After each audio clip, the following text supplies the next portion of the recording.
I'm Art Newberger, Chairman of the Indian River County Commission, and I'd like to welcome everybody.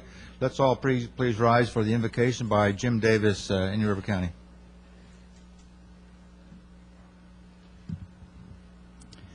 Almighty God, we praise your name this afternoon, and we give thanks for this beautiful day. You have spared us from violent storms this year, and we are grateful. Bless our leaders this afternoon as they come together to discuss important issues of our region. Grant them unity and a spirit of cooperation. We pray your presence here today. In Christ's name, amen. Amen. Join me in the pledge to the flag, please. I pledge allegiance to the flag of the United States of America and to the republic for which it stands, one nation, under God, indivisible, with liberty and justice for all. Well, we're happy to have our fellow commissioners from the county to the north. We enjoy having these meetings. We've met with the people from the south and the north, so maybe we'll reach out to Osceola County. My group is over here. Gary, as I'm right, Gary's a former sheriff and also has been a former county commissioner back in the 90s. And Wesley, he's a former redneck, but Still am. oh, still is. Wesley is formerly on the school board. I guess 1 term, 2 terms. 2 terms. On the school board. So, and Joe Baird is our county administrator. Will Collins is our county attorney. And in the audience, several people. You just met Jim Davis. He's our construction guy. Bob Keating. Did I see Bob? Bob Keating. Cliff Crawford is recreation. Stan Bowling is back there. I can get all these names up together here. Oh, Kim Massing. We never introduced Kim, our executive aide. I didn't want to forget that, so I wrote it down. Who else? Eric Olson. I saw Eric Olson. He's hiding back there. And there's Phil Mattson, MPO. There he goes. Peter O'Brien is here. Peter O'Brien, stand up. Peter is coming on to the commission starting on the 21st of November. Same day I'm leaving. All right. Did I see Michael Zito? Yeah, Michael's one of our county attorneys. I see Beth Mitchell is here, the executive director of the Chamber in Sebastian. And Inlet Commissioner, that's true. Almost forgot that. And a couple of Fellsmere people, Joel Baird. Joel? Wow, so? I love Joe. He's taking my seat. Thanks, Joe. Joe is a former deputy sheriff. That was Joel Tyson from Sebastian, former mayor of Sebastian back there. Fellsmere, I'm sorry, Fellsmere. And Jason Nunemaker from Fellsmere. And Sal Neglia from New Jersey. Yeah. I think I got everyone. I tried. Who did I miss? Would the person he missed stand up? Chris Moore and Stan. Where's Chris? Chris Moore, I'm sorry. And Stan Bowling. I think I mentioned Stan. I didn't see them. Okay, I think I covered most of the audience. And let me introduce my counterpart over here, Ms. Volz. Would you like to introduce your people? Commissioner Helen Volz, chair this year, and I'll go down the line. Commissioner Scarborough from way up in Mims-Titusville area. Commissioner Colon in District 5, which is just right north of Fellsmere. Of course, you all know Representative Ralph Popple, our County Administrator Peggy Busaka, County Attorney Scott Knox, and then we have Lizette Kohler she's representing the new town of Grant Valcaria. And let's see, who else we have there? Robin Sabrino, she's from Planning and Zoning. We have Don Lusk, who is our Assistant County Manager. There he is back there. I have Trey Holton from my office. He's my staff legislative aide. And we have Sue Hand from the city of Palm Bay, who just came in. And I don't know if there's anybody else. Did I get everybody? It's nice to see some familiar faces from Brevard County today. And I'm glad to see you guys have as much fun as we do. Oh, yeah. Jason Brown, I forgot him. Jason's our budget guy, sitting back on the aisle there. And Tim Glover. I just saw Tim Glover. You're with the... Just yourself today? Well, you do belong to a group. That's what I thought. Nice to come down, Tim. Anybody else I have missed? Friends of Roseland. Okay. Thank you. Didn't see you there. You're behind the podium. Okay, let's get into the agenda. Let's see, opening remarks, we did that. Opening remarks, we did that. Property tax assessments. Who's going to do that? Well, I will tell you that I passed on, I believe, one of my staff members, Trey, put a letter on everybody's desk, and it's basically to Senator Herodopoulos, our senator, about the homestead and about the assessments and a number of different issues.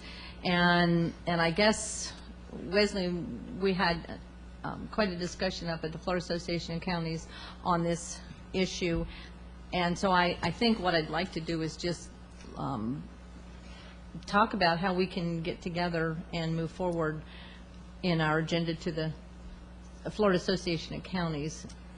Yeah, that's, And if you want to... yeah, I'll certainly chime in on this a little bit. We have another workshop on this November the 1st, I believe.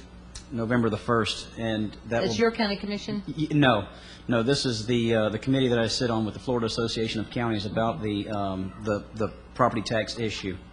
And we have also, basically what we're doing is very similar to what you're wanting us to do right now, is to craft our legislative talking points and our legislative position for this coming session as the issue of property tax and the fairness of the property tax issue gets addressed.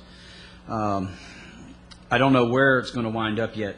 We tried to solve this over in Clearwater, and it became one of the more lively discussions, and that really didn't get at where we needed to be. So we're going to lock ourselves in the room and come up with some position that we can go to the legislature with. And with that, Ralph, I'll kind of throw it over to you if you know of anything that you are starting to hear coming down the pike at all on the property tax issue. We know what the governor candidates are saying. That's pretty clear, but you're one of the branches of government that's going to be a part of this. So if you have any insight, we'd love to hear it. Maybe this was not a good idea for me to show up here. You might be right. No, seriously. First of all, Ralph, how come you're sitting on this side, not Volusia? We didn't want him here. Let him over there. Indian River County. I should be in the middle, I think, Truman, since for the ones that don't know, both of my counties that I represent are here today, and they're all great and wonderful, and I enjoy it. So I spend so much time up in Brevard County, and so I told Helen a little bit ago, I said, this is not far for me to have to come to this meeting. That's great. But Wesley, in order to answer that, I would say it's getting a lot of discussion from the incoming speaker to the governor, and there's a lot of things that have to be worked out. But it is getting a lot of discussion. So right now is a little bit, with everything up in the air, it's a little premature to be trying to nail something down on our part. But we are gathering information and want to hear, so we can be working on that, because we'll be having a committee, I think, in November the 21st. We'll be going up for our first organizational meeting, and then after that in December. I'm starting to hear everything from obviously the homestead exemption increase, which is some of the gubernatorial candidates are talking about. I'm still hearing a tax cap and a revenue and a millage cap. I'm still hearing that from through the grapevine, and I know that just gives our county administrator heartburn, and helps him lose his hair. So he's and Joe, you sat in over there with me over in Tallahassee, or over in Clearwater. I think the main problem you're seeing is that there's conflicting information. They talk about that we have an unfair tax system with the 3% for homesteaded property. But then they talk about doubling the homestead in the same breath, and then they talk about a cap in the same breath, and it's conflicting messages. All you're doing is shifting the burden worse, and yet trying to cap. There is a state cap on your millages in the law presently, and everyone forgets about that. There's a 10 mil cap. And if you cap the percentage of increase that a millage can go up, it's not fair to the counties who've kept lower millage like Indian River because if you've got a 3 mil general fund in Indian River County, St. Lucie has a 7.5 mil. 3% on 7.5 is twice as much as 3% on a 3 mil county like Indian River. Or you go to Martin, which is close to 8 mils. So when you look at this, you have to be careful. Plus, we've all had devastation, hurricanes. We've all had the same thing. Counties have insurance increases like everybody else. We've had the fuel increases, the electric increases.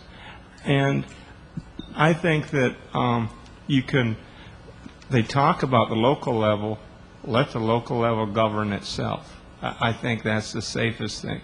Also, from a statewide perspective, if you start putting caps in place on millage, it will affect bond ratings in the state of Florida with all the insurers, and the cost of borrowing money will be more. So I think they've got to be careful. If they want to talk about portability, that's a shifting to an unfair burden. They want to talk about a second homestead, that makes things even worse because you're having a lot more people taken off the roll. So there's all that conflicting information. I think that the present system is fair. I think if they want to, the best thing they could do is put a maximum increase on other property besides homesteaded, like commercial and non-homesteaded properties. Maybe they can only go up 5% a year. I think that would be a safer mechanism. But I think you have to be very careful with this. And everyone forgets, they're all talking as if there isn't a cap in place. It's in the Florida statutes. We cannot go over 10 mils and also 30 mils total as a county. And a lot of counties haven't looked at that, and that includes when you look at the school board and all your taxing authorities, there only can be a total of 30 mils. And the school board gets the first. If there is need to cut back, they get first edge, and I think county is second. And then all the municipalities are next, and independent districts come last in the priority. Well, I will say that our property appraiser, Mr. Ford, had written a letter to everybody, and he said that he was tired of being blamed for the increase because of the assessments. And while he's correct, it is not him. It is clearly the state legislature who has set down the rules, the regulations that he has to live with. But at the same time, the assessed values are what seem to be the problem on, as Joe, is that your name? Yeah. Okay. That you mentioned that it's on the non-homesteaded property and the commercial property. Those people are being socked like there's no tomorrow, because the people who have rental homes, if you can't afford to buy a home, chances are you're renting a home or an apartment, and the taxes are going up so high, then the owner of the property has to raise your rent so that you might as well just go out and buy a house because you can't afford to live there anymore. So we have to look at just not people who are homesteaded, Ralph. We have to look at everybody who lives in the state of Florida, and particularly in Brevard and Indian River County, because that really is a major, major problem. Yes? Thank you, Madam Chair. Is this on? Yeah, Yeah. it'll come on. Yeah, come on. If I could answer to that, and also to what Joe said, there's a few numbers I'd like to share with you, and it goes back to, and you just hit on something that's extremely important. There's $1,650 billion worth of Avalon tax base in the state of Florida. One $25,000 homestead exemption increase sounds like a noble thing to do.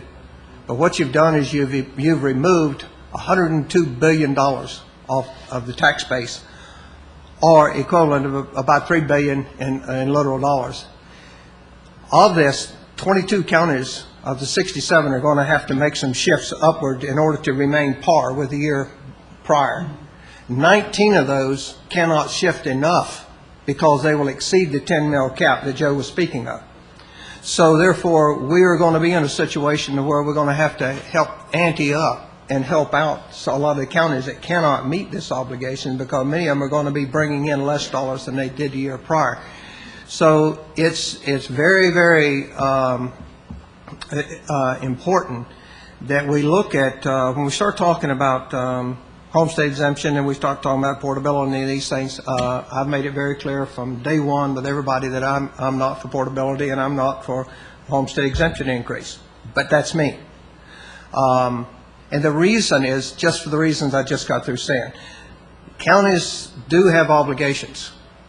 And a lot of times we'll say we're going to save a person $300 or $500 on tax base, but yet we're going to cut out $3,000 or $4,000 worth of services that we provide to these people because we now don't have the dollars available to provide all these extra services, such as transportation and a lot of the services that the counties have to provide.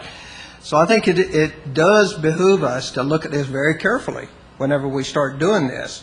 And it would be much better if the counties could find some way to just quit spending so much. However, that is a local thing, because folks, if you believe that the state has plenty of money, forget it, because these are local dollars we're talking about. Ad valorem dollars are local dollars. So when people vote for these things because they have got this warm, fuzzy feeling that it's the thing to do, they forget that it's the dollars in their own backyard that they're voting out. And they think they're voting a state dollar. And if it's not a dock stamp or if it's not a sales tax, then we don't mess with it anyway. It stays with you. So most of the community does not understand that. And so I just wanted to bring that out, that it's something, and you hit up on it whenever you were talking about this, and I appreciate it. Well, the other thing is, I think that while the state legislators may be in government, if they've not been in county or city government, they clearly do not understand how exactly we have to work things out. And if y'all don't mind, I'm going to read just a paragraph from this letter that I sent, and I'm sure you all received a copy of it, but it really gives a good example of how this seems to work. It says, year one, if the taxable value of all property in a community is $100 million and the current general millage is 10 mills, the result is $100 million and it equals $10 million. In this scenario, a single-family, non-homesteaded home with a taxable value of $100,000 and multiplied by the local government millage, 10 mills equals $1,000. A homesteaded single-family Save Our Homes, almost exact same model home purchased a few years earlier with a taxable valuation is $100,000 would see the same $1,000 tax bill in this year. But year two, if the taxable value of all properties is this local government jurisdiction increased by 20% to $125 million from year one, the general rollback millage to garner the same revenue from all properties as mandated by law would be 8 mills or $10 million. If the same non-homesteaded, or the first year that we talked about, a family taxable value increased by 50% to $150,000, the general millage was 8 mills at $1,200. An increase of $200 or 20% would occur. And we just gave them a name, Smith family and Wilson family. So this is the second one.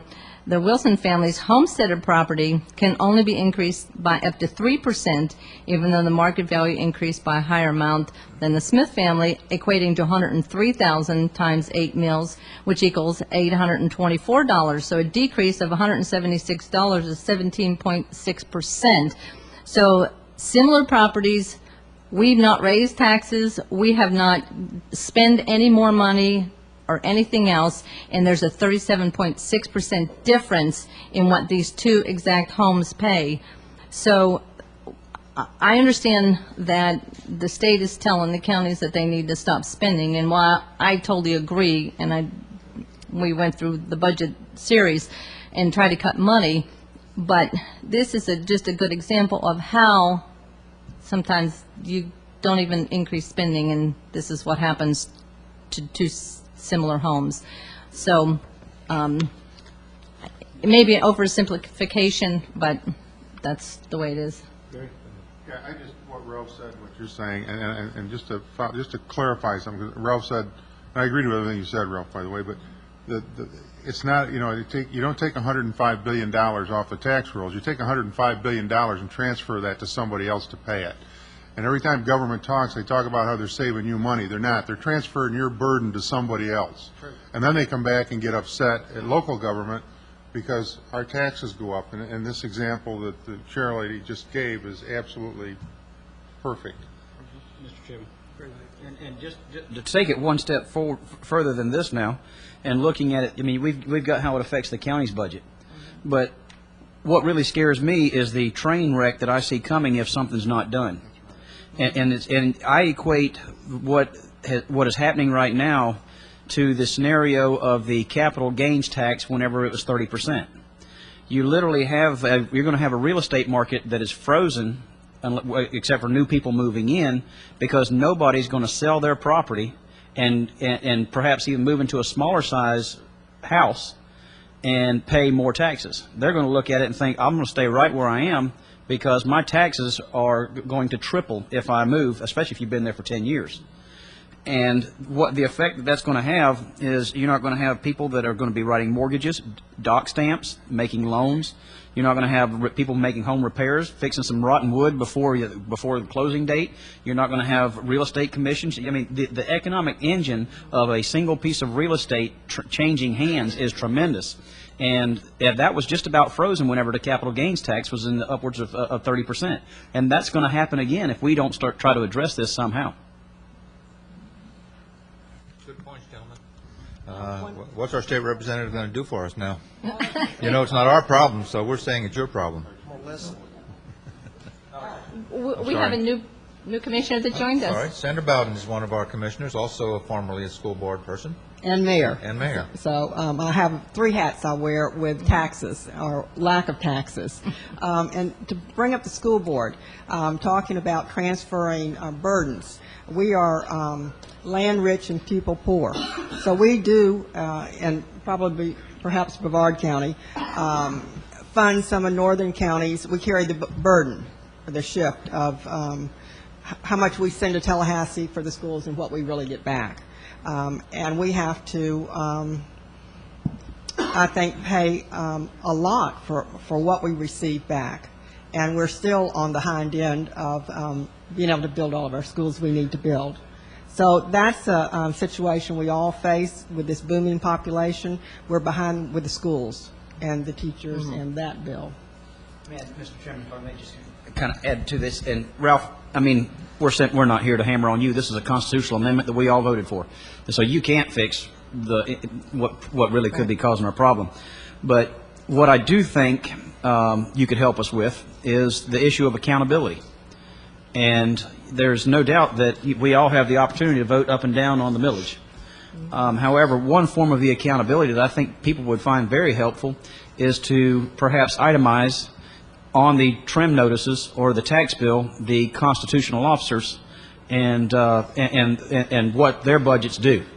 And I think that is nothing short of an issue of accountability that the public should know, because they're wondering why their taxes go up. Who's making their taxes go up? Ultimately, yes, it is the county commission, but a lot of it has to do with forces that we can't control, because we can be bypassed and go. A constitutional officer can go straight to the governor and the cabinet and plead their case and have their millage set, regardless of what the county commission does. I think we did talk about that. We did, At yeah. the Florida Association of Counties Conference. And before that, the commission actually talked about doing something similar to that. If you look at my general fund, 24% of it is my own budget. The rest is constitutionals. And the state health department and the mental health, which is required.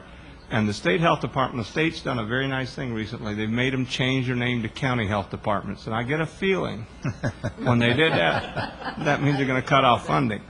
And so I think, they need to limit constitutional. Same as people don't understand with counties, we have to pay for the school board's collections because of the property, how they do the formula for the property appraiser and the tax collector. The municipalities don't have to pay for their taxes, or do the school board. We have to pay for them all. And I think that's totally wrong. And I've never seen a property appraiser's budget or a tax collector's budget sent to the state and reduced. It has come back every time increased in this county. That is the strangest thing, and that's a state department overlooking it. Yet we pay at the local level. And I think the formula should change, that if you increase your taxes, you pay your percentage, not the county. If the school board increases ad valorem taxes, they should pay for their share to the property appraiser and tax collector. And so should every other taxing district, including the cities. So there's all these little things you have to look at. I would say the only thing that I think they should look at is if they're worried about commercial non-residential, I don't think the cap should be the same as a homestead with the 3%, because I think Florida did the homestead to get retirees to come down here and then to be able to live and keep their homes.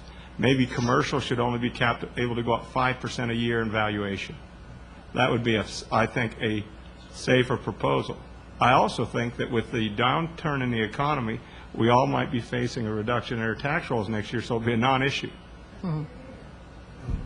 Well, with trim, it may not be, because we have to then collect more money. If they cap the millage, you won't be able to do that. Well, that's true. You know, Joe just touched on unfunded mandates. I don't know if you were included, Kay Clem, Supervisor of Elections, had a dialogue with Senator Pruitt. Apparently he had made some remarks similar to yours about, well, the counties need to cut back. And she wrote back and said, well, what about these unfunded mandates?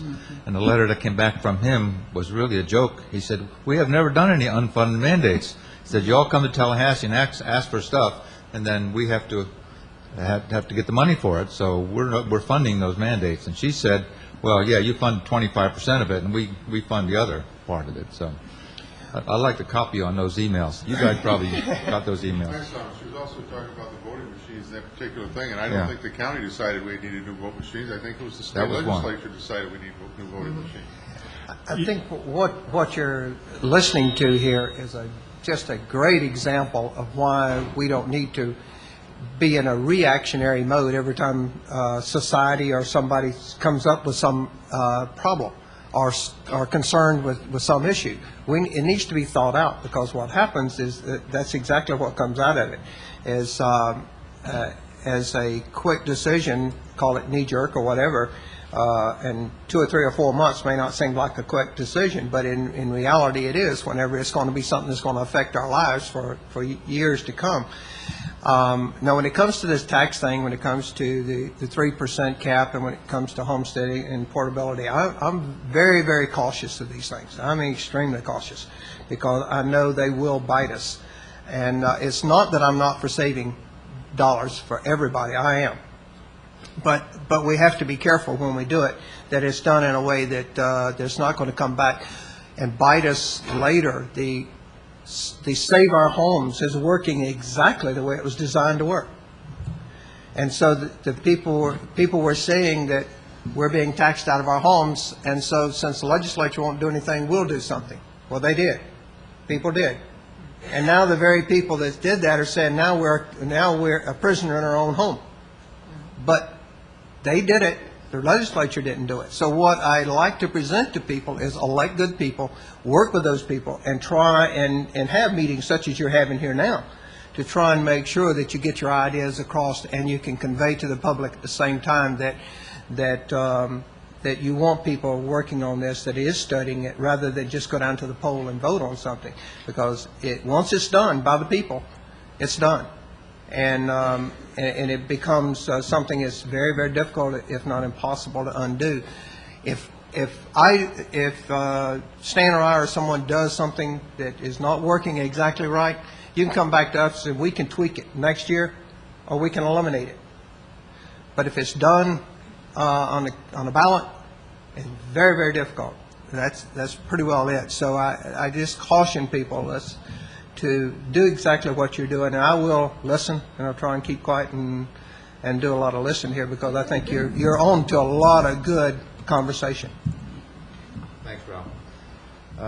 Anything else on this item that anyone wants to bring up? I was just going to suggest that as elected officials, if we come out and speak against a homestead exemption for somebody to have decrease in property taxes, we're automatically considered anti-whatever, and tax raisers and those kind of things.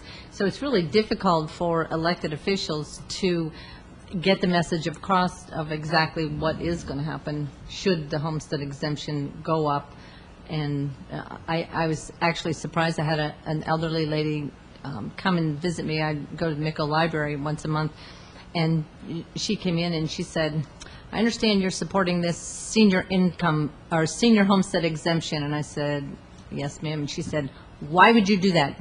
Because that's going to raise taxes on everybody else. I was actually shocked to hear a senior citizen say that, but she hit the nail on the head. She's exactly right. So Yeah, but not a lot of people understand that. that's the problem. Yeah. Is there anyone in the audience like to touch on this? No? Are you ready? Mr. Zito? Oh. I think, good afternoon, any meaningful discussion of tax reform should include a review of the ad valorem-based system that we have used for years. The homestead program, or the Save Our Homes program, is not based in ad valorem taxation. It's based in timing. So those two systems are now in conflict. Ad valorem-based taxation is really a fictitious approach because many properties, as their value increased, they have not consumed more services. Right. And it's really when they tap into that value that perhaps we want to take our share. Now, that isn't the best for county tax dollars coming in. I understand that from the county perspective, but from the citizen perspective, that's a discussion that you may want to have. You want to discuss the concept of ad valorem taxation and how Save Our Homes really isn't consistent with an ad valorem-based system. It's based on timing, and timing alone. It's not based on consumption of services. And when we review our impact fees, we do just that. We say, what are you consuming? Help pay for it. But ad valorem taxation is just, hey, your property value increased based on sales of other properties. So therefore, we're going to tax you based on that increase, even though you don't intend to borrow on it, you don't intend to sell it, you don't intend to realize it in any way. So if we're going to talk tax reform, I think we got to do it from the bottom up. Thank you, Michael. Good. Michael Zito, I think I identified him as our legal department, but he's our assistant county administrator, but he is an attorney. Attorney in remission. Thank you very much. In remission. In remission. That's good. I've never heard that. I have a question for Ralph then on that. Ralph, has the state ever looked at potentially a different method of taxation rather than ad valorem? Helen, these things have been looked at, but I think they're being looked at more seriously now than they probably ever have. And the reason for that is naturally whenever the values of property has gone up in the last few years, as fast as they have, I don't think 10 or 15 years ago, none of us would ever have dreamed it would have gone along relatively smooth. According to the projections that was put out by everybody's staff, and we were pretty well following that, if you look back until the last 2, 3, or 4 years. And that's gotten out of hand, so I think it's prompted this to really be looked at a different, with a different intensity now. The only problem is when you get to what Michael just was talking about, you're dealing with something that the people voted in as a constitutional amendment, and Gary Wheeler was exactly right when he said you're shifting the burden. And so we're creating two classes of citizens. We're creating a class that's getting this break and is used to getting this break. And now, if they're no longer getting this break, they think they're being mistreated, whenever you have been picking up the tab for them all along. That was okay for you to do that, but it's not okay for them to have to jump out of the traces and now all of a sudden pay a little extra. So we're creating two classes of citizens in their mind and a mindset on this, and it's just not a good form of government. And I agree with Michael. It's just not, and we need to be taking a look at it, and it is getting more review now. Thank you. Any other comments, gentlemen, ladies? One more comment, and that is that I wish the state legislators would talk about tax reform, not local levels being wasteful. I mean, that's offensive from what I think that's what started with Senator Pruitt. We're looking for tax reform. And when they use the word that local levels are wasteful, I find it offensive. And I think that from the local level, we answer to the voters a lot more than people in the state. And when Senator Pruitt, I think it would be nice if we all work together and look for reform in the tax situation rather than pointing fingers, and we'll be a lot more successful. Yes, ma'am. Hello, Pat Richardson Hedman. I play on both of these arenas, Brevard County and Indian River County. I have several properties, unincorporated Brevard and Indian River County. And as a real estate broker, this is a knee-jerk reaction to the increase in sales in 2004 and 2005. The locals can't afford to play in the market. So if they're looking for investment properties, they can't afford the taxes and the insurance together. So I think that once it corrects itself with this market, this 2006 market, I don't think people will be as testy as they have been this past year. But the market's very slow, and it's because of the taxes and the insurance. And it's primarily the investment properties. The homestead properties are protected. So that's what we need to fix. And I think Helen had a great idea with a 5% cap or less. Thanks. Thank you for your comments. Our property appraiser suggested 3% on not just the homestead properties, but the renters and commercial and everybody else. And that's what I guess the property appraisers, if you will, he's bringing that to the property appraisers, so. My question along those lines is would that have to be a constitutional amendment, or could that just be a legislative action? I don't know. Ralph? I was not, Let's just suppose that the 5% initiative cap on non-homesteaded properties moved, or started getting legs. Would that be something the legislature would put forth, or would that have to go through the ballot process like the Save Our Homes would? I'm not 100% sure, because I think we'd have to go back and check and see where we are and what established the base there. Yeah. And if that was done constitutionally or at the ballot box, then we'd have to undo it that way before we could. And so if that's not the case, then the legislature could move ahead. So I'd have to check on that. Okay. Okay, are we ready to move to the next item? All right, the next item is the Baker Act, distribution of money to districts from state. Ralph, we're glad you're here. Actually, I'm the one that put this on the Okay. agenda. And the reason that I put it on the agenda is because I'm a registered nurse. I work in the Baker Act unit in Brevard County.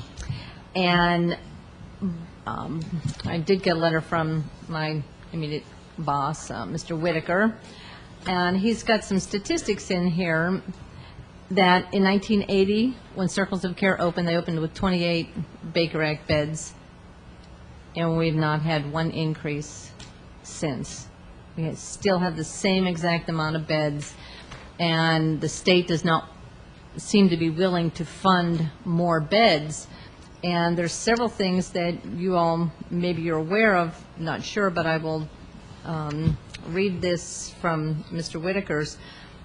Several things that are coming down, and that is that, of course, the governor's budget does not request any increased funding for Baker Act beds.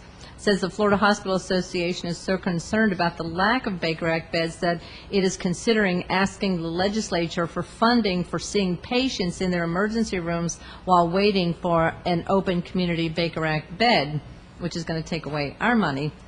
And the other one is circuit judges are now beginning to find the state of Florida in contempt of court for not being able to move persons found incompetent to stand trial due to their mental illness from county jails to state forensic hospitals. The state is out of forensic bed capacity and is calling community mental health centers in hopes of finding beds in Baker Act units. So they're going to be taking away some of our funding for that we have currently. The facility that we have in Brevard, and I'm not really sure how you all do it in Indian River County. I guess that was kind of what I wanted to find out, because we're part of District 7, and you're probably part of a different district south, with some people south of you. I have no idea how it works. I think I'd have to get with, I think the clerk of the circuit court actually handles and the judges through the court system. And when I saw, I didn't know if there was new, I wasn't aware, and I didn't have time to get another clerk of the circuit court, but I'll have to check on that. I Okay. do know that the jails have mental health, they are the holding for the mental health, and that a third, is my understanding, about a third of the population of the jails do not belong there. And that's exactly what right. district-wide we need to look toward, is a facility where you evaluate these, because it's so expensive to keep them in jail, and they get no service. They're sick. And it's contracted out, the medical services, and they don't come but once whatever week or whatever, and the medication that comes through the jail and all, it's really archaic, and it really needs to be addressed. Right. Well, here was one of the points, and that is that somebody from Brevard County went to Orange County because they had a grand opening of adult receiving facility of some sort, and they went over there and they said, gosh, how do you guys get such a beautiful place here? We can't seem to get any money in Brevard. He said, oh, we get all Brevard's money. And Orange County, I mean, how dare they say that, but they actually tell us. But I was wondering if, and if you don't know, that's, I guess, you can't deal with that. But I was wondering, since you are obviously part of another district, and I'm sure South County, maybe Palm Beach or Martin or somebody else, gets the money that you guys maybe should have. And I don't know how that works up I here. think the district's run by judicial districts. Yes. Ours is Martin, St. Lucie, Okeechobee, and Indian River, and they follow because a lot of our Baker Act people here end up at Fort Pierce facilities. And, so I believe it's all with the judicial districts that follow the courts. But I guess funding-wise, does the county commission do some funding of that at all? Don, where's Don? He's here. We do not, I think it comes to Article 5 and state money. All of your Baker Act beds? I do not, I'm not aware of this. Okay. Don is our It's in the Baker Act mental specialist, if you will. He knows a lot. He deals with circles of care and the mental health issues. And how is our funding obviously different? Because I know the county. I just want you to know I was outside the room part of the time so I didn't catch the whole conversation. And, each of the fundings are set up, as somebody indicated over here, they're along judicial districts, and the DCF districts align with that in terms of that funding. In Brevard County, it's just what you said, Commissioner. We're in a group of other larger counties who have constituencies, and actually our ADM office is based in Orlando. So we've always felt in Orlando there was in Brevard there was an affinity for those folks to fund issues over there. They created the model program that you're talking about, which is the receiving facility. There's never enough beds, so they created a place where the law enforcement officers just drop off people so they can get back out on the road quickly. And what they've created is a holding area, which isn't the appropriate treatment for folks. So a lot of our funding has gone to fund that. It never reached Brevard. This is a long-term problem. I've been dealing with this problem for about the 26 years I've been in county government, in which That's why I said you're the expert. there's Don. an equity issue around the state with regard to how they divide the dollars up, and then it comes to the districts, and then there's an additional problem of how you allocate those dollars. The legislators have allocated what they call, I forget the name of it, equalization dollars, but it never seems to reach our county. We're still, as you heard, we're still have the same number of beds funded by the state that we had in 1980, and we know what has happened to our population since 1980. Well, maybe I'm not understanding something, or help clarify it.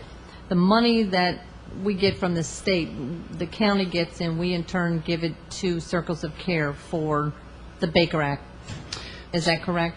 Circles of Care actually gets that directly from the state, and we, Okay. of course, do our match. Yes, right. Okay. So we match that money? Yes. The county commission does? Yes. Okay. And So- most counties do that, have to do that. And you all do the same thing? Ours is New Horizons. And we match, or we fund some of that. So you do the same thing? Mental health, yes. Okay. So I don't know if you all are short on dollars for Baker Act beds, but I just thought that these few things that are coming down from, or these few issues that Mr. Whitaker had identified with the circuit judges finding the state in contempt, and Florida Hospital Association, they're pretty powerful, and if they start telling your hospitals that they're going to be getting Baker Act money because we can't find a bed for them, they're going to be taking money away from your facility, whatever, New Horizons, whatever it is. So I was just concerned that the problem that we have would be the same as you have, and I'm not sure. We're looking for support. I'm looking for support from Indian River, from whoever I can get, so that we can go to the state and say, Ralph, we need Baker Act beds. If I may, the Brevard County is the 18th Judicial Circuit, which includes Seminole. Orange County is not. I think what we're suggesting is maybe some political realignments where we'd be on par. Now, I don't know the politics here, but if you're involved with Palm Beach County, you'll be trumped. We're involved with Orange. Now you need to know Orange is an I-4 entity. We are an I-95 entity. And while Volusia County is both an I-4 and an I-95, it feels a little bit estranged as well from the more I-4. Some of the regional meetings are now including Tampa. So you've got these massive forces of the Orange and the Tampa coming together. Underlying some of Helen's comments is there potentials for us to come and have money segregated at the state level where we could be more at par and have a better opportunity for fairness. Like Brevard and Indian River, rather than We could the probably big- support a resolution to that, if that would be what you would be looking for. I think that would, any more money coming to us would be great. The problem that Indian River County got and has had for the 30-some years I've lived here is we end up all over the place, not just with government, but even when they came out with cell phones. You know, we were in the middle. We didn't have them for a long time, and half of what we do, like the 19th Judicial District, we go south. With the watersheds, we go north. With other things, we go west. I mean, we're kind of in the middle where, depending on who's talking at the time, we end up. So there hasn't been the continuity with our county governments that there has been in other areas where they've kind of been cohesive. Jason, did you have something on that Baker Act funding? I hope so. Jason's our budget director. I just wanted to address the issue of the disparity within the district. As was mentioned earlier, New Horizons in St. Lucie County provides those services to the four counties, Martin, St. Lucie, Indian River, and Okeechobee, and they service all four counties in one facility. They receive the funds directly from DCF. Each of the counties matches those funds. So we don't have those internal inequities within the district because it's all one facility. So all the slices of the pie are there in one place. We have heard from them that their funding does not increase adequately to cover their beds, and we've seen that from the funding that they do receive from DCF. How many Baker Act beds do you have at New Horizons? I'm not certain how many. We could research that, but I don't know how many we have right now. Okay. Jason, do you think that a resolution supporting what Commissioner Volz is saying would jeopardize the structure that we have that appears to be working well? I don't think so. I think if the two counties are united, that never hurts if some additional funding can be garnered from that relationship. Yeah. Great. Thank you. Okay, anything further on Baker Acting? I will get you all a copy of this letter, Thank you. and actually the letter was addressed to Ms. Duncan, who is the ADM supervisor, DCF. Okay, Parks and Recreation. Oh, I'm sorry, we had Stop that, Art. the Roseland contingency. Is the Marchman Act inclusive in the Bakers Act? No. Because Marchman for Act many is years, Marchman. Brevard County had Broken Glass, a treatment facility in Valcaria. At least they had some resources within the county. So the Marchman Act is different. And we've brought cocaine and crack cocaine, and we've also brought crystal meth on board. So that increases the need for these type of facilities. Well, let's see, there's 20 beds that, Circles of Care has 3 facilities. It's all one, but they have 3 units. They have Harbor Pines, which is the Baker Act, and then they have Twin Rivers, which is the Marchman Act, and then they have the Sheridan Oaks, which is basically a private, for private insurance and those kind of things, and more for the elderly.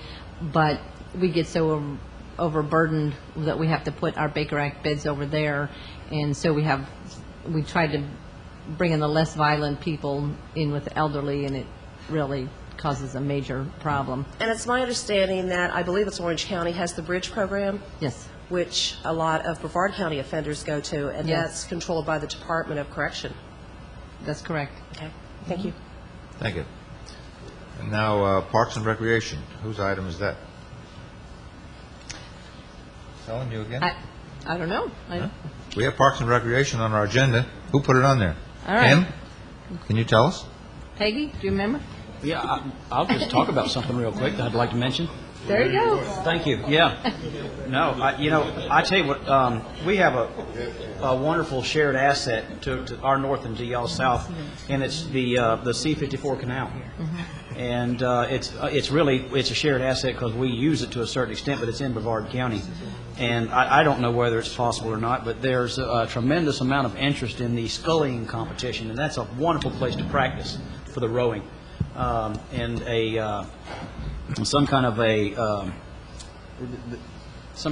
I've got this idea from the city council, some of the former city council members in Felsman. In fact, Mr. Tyson, if you'd like to come up here and help me with this a little bit, I'd be more than happy to let you have some mic time. And Would you define skulls? Is that sort of like bowling? No, it's rowing. It's rowing. Rowing. Sculling, I'm thinking we're carving skulls Yeah, it's or a new term to something. me too. You can, yeah. We didn't know it came to Fellsmere, but it has. Well, it has. Joel Tyson, City of Fellsmere. To give you a little history on this thing, the former Lieutenant Governor Tom Adams, this venue is out right close to his home. Susan, the daughter, is in the audience right now. And Tom thought that that should be developed out there. We found out that there's some 3,000 people come in to view these rowing contests. It's a venue for the colleges, I guess all over the country. Most of the eastern colleges come in. There's a 10-mile protected stretch of water out there, and they say it's perfect for practice. And it has become, and I saw the listing on this thing, the schedule, it's an international venue for the contest. And I was out there one morning, we were doing a cleanup under Keeping In River Beautiful, and I kept seeing all this traffic coming into this pasture out there on the canal. And that's what was going on. It's not advertised, but and most of Brevard County is benefiting by this. Most of all of those people stay in the hotels up in Brevard County, up in Palm Bay and Melbourne. And they're driving down, they bus in. But they've got these crew boats. I think they're either 8 or 12 man crews, and women, of course. The ladies have their teams. And they participate in contests out there. Of course, they go all over the world with these. But what Tom Adams' plan was to develop that as a joint venture between Brevard and Indian River County, and we went down and addressed the Recreation Committee on the possibility of what Tom wanted to do is on the south side of the canal, which would be, we thought was Indian River County, and then we found out that the county line does not run down C-54 Canal. It actually runs down Fellsmere Grade. Yeah. So all of that canal bank is all actually in Brevard County. But we had asked about the possibility of portable bleachers for the audience, the people that would come out and view these, and a concession stand and restrooms. And the county, Indian River County, has that, but then there's a problem with the fact that it's going over in another county. And then on the north side of the canal, Tom's idea was to build a storage facility and restrooms and so forth for the contestants. He wanted to have a launch ramp to launch the boats. As they launch them now, by everybody getting under the boat and actually walking it out into the water. And he had an idea of a floating dock that they could launch from the side of the canal. And also, they wanted to designate that. Now, he's coordinated this not only with the two counties, but with Florida Institute of Technology, FIT, up at Melbourne. They have a team, and they were very supportive of it.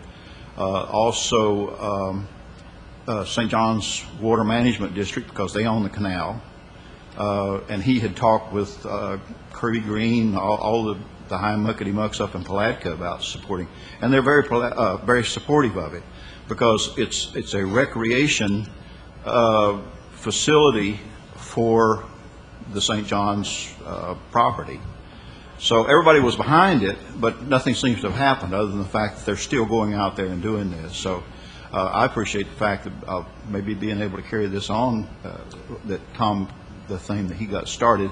One of the things that they had wanted to do is put a sign out there to say that this is an international training facility for the various rowing teams. So that's about where we are with it. This is the first time I've heard of this. Yeah, me too. Jackie? The project is huge. As a matter of fact, it started over a decade ago. It's in my district, which is west of Palm Bay. It's a huge project. As a matter of fact, we had town meetings in regards to this subject. We were very excited. There were some folks that were very concerned because the second that they heard of rediversion of the canal, they were afraid that maybe the city of Palm Bay was going to flood. But what was really excited was that this will put Brevard County on the map, and I would love to work together with you to see that it comes to fruition. I know that the Army Corps and St. John's are working very closely, and the constituents of Palm Bay are always asking St. John's what is the status, because South Brevard is also pretty excited. Peggy, I don't know if you've heard anything else other than that, but I would love to work with you to see who we need to speak to see this move along, and see what we can do on our end, because this is really exciting. It is. The discussion that was happening over a decade ago, I know that when St. John's, there's a particular park in the south part of Brevard that we call the Three Forks, which belongs to St. John's. At the end of Malabar Road, you take Malabar Road all the way past Palm Bay Regional until it dead ends. It's a beautiful area, and some of the stuff that was discussed even 10 years ago was that they were going to stock it with huge bass, and it was going to be fishing, and we were going to be known in Brevard County for it. So I think it just takes probably a little bit more push from us, the local folks, to see what we need to do. And probably if our wards would start sending some kind of correspondence to the Army Corps and St. John's and basically getting it going. So I have every intentions of working with you. Unless something comes on our radar, it kind of stays out of sight, out of mind. Right. So I think I would like to probably pursue it. Jackie, is that in the city limits of Palm Bay, or is that in unincorporated? Oh, It's not Palm Bay yet. nobody. They're coming. It's St. They're John's. coming that way. They've already St. put us on John's. notice. Yeah. You know, right away, it's way west. Right. And in addition to that, I noticed right on Babcock, on the northwest corner of Babcock, where Babcock intersects with C-54, I believe it's the buffer preserve, has put a new facility in. Right. They're putting something in. It's not there yet. It'll be a welcome center or something like that. The building is up, so. Yeah, I saw that, and I mean, and that's not, I don't know where they would like to place these facilities, but maybe we don't have to reinvent the wheel and just. Well, it's already fenced. There's a gate there and so forth, so there's some protection. And I think that I heard somebody say that there's going to be a building, and I don't know if it's Brevard County is going to build a storage facility out there already for the boats. I had heard that just recently, and I don't even remember where I heard it from. But it is moving That doesn't come up on along. our Parks and Rec. Pardon? I said that hasn't come up on our Parks and Rec. Well, somebody, and it may Radar be yet. St. John's Water Management's going to build it because it's on their property. Could be. But That'd be a good idea. it's an exciting concept. Yeah. Well, let's all ask for them to build it then. Right. I mean, Well, let's put something together and but ask for. somebody Tom had moved it far enough along before his untimely death that I think that's in the works. So, but there's other things that could be done out there to develop it, like I say, with the restrooms, bleachers, and concession stand and things like that, because there's a lot of people that comes out there. And we would We're excited about it because it's close to Fellsmere. It's close enough we could probably put Fellsmere as the name of the venue. So unless Palm Bay takes it away from us. So, anyhow. I believe that Sebastian River High School has a team. Yes, they do. Sebastian River has a team. I think they've got one or two. I think there's some even girls. Girls, yes. Yeah, girls and the guys. I think my niece is on that. Right. Yeah. And they go out there? Yes. Yes. That's where they practice. That's where I don't know if they compete there. They compete. They do. They do compete out there. Do they compete there too? Oh yeah, that was what was going on that day that we were out there. Is they had competition going on. There was a During couple of spring break, a lot of colleges come down this way just to make the trip. So Well, they also come to the North County pool. The colleges come down and practice during the winter months. Yes. So you're getting a lot of traffic out there that we're not getting any publicity out of at all. Yeah. The hotels and the restaurants are benefiting by it, but I don't think that the municipalities are that much. Something we need to push. Okay. Janet, Anything let us else? know what we can do. Okay, I see Cliff Crawford. Yes, he's back Did there. you have a comment about that? Did you know anything about it? No? Cliff is our recreation guy. Don is our recreation guy. Where'd he go? Do you know anything about this? Okay, well, maybe we ought to see what's going on. Yeah. Well, maybe we need to get the two recreation commissions together, committees, whatever you have, and maybe talk about it and contact the people who are St. John's. St. John's. It is. Yeah. That wouldn't surprise me. St. John's would. I'm sure it is. Or the Either that Buffer Preserve people. They're the Buffer Preserve people. Yeah. Yeah. And I know they've changed the name of that. Forgive me for what is it? The St. Sebastian River Buffer Preserve. Is it still a Buffer Preserve? Yeah. Or state No, it's Buffer Preserve. Buffer Preserve? I thought they I changed have a the meeting name. with them next week, so Buffer Preserve State Park. Buffer Preserve State Park. Yes. we knew Buffer and Preserve were in there somewhere. Thank you, Mr. Wiggle. I appreciate that. some order. Absolutely. Okay, next item is FERDAP cap increase. I don't know who put that on there. Who put FERDAP on? All right. Come. Yeah. Is that you, Cliff? Good afternoon, I can say it, but respective chairs and elected officials. Let me back up a little bit. The Florida Recreation Development Assistance Program, commonly referred as FRUDAP, is the resource that both of our counties use regularly for a grant funding of various parks and recreation projects. The FRUDAP funds actually come from the Land Acquisition Trust Funds. The Land Acquisition Trust Funds, beginning July 1 of '07, which is the new state budget year, is going to have a cap of $110.9 million. That's funded from dock stamps, as we've all heard about earlier. Not only does the FRUDAP grant fund be funded from the Land Acquisition Trust Fund, that's also what funds our Florida Park operating budgets and other items. Currently, the current operating budget, just so you all know, that I pulled out, according to state budget, exceeds $110 million just from the State Park Service. Current allocations this year for FRUDAP were over $20 million. I think the minimum funding is somewhere around $6 million at this point in time. One of the things that we've been experiencing over time, as in other building industries, have seen significant increase in the cost of construction.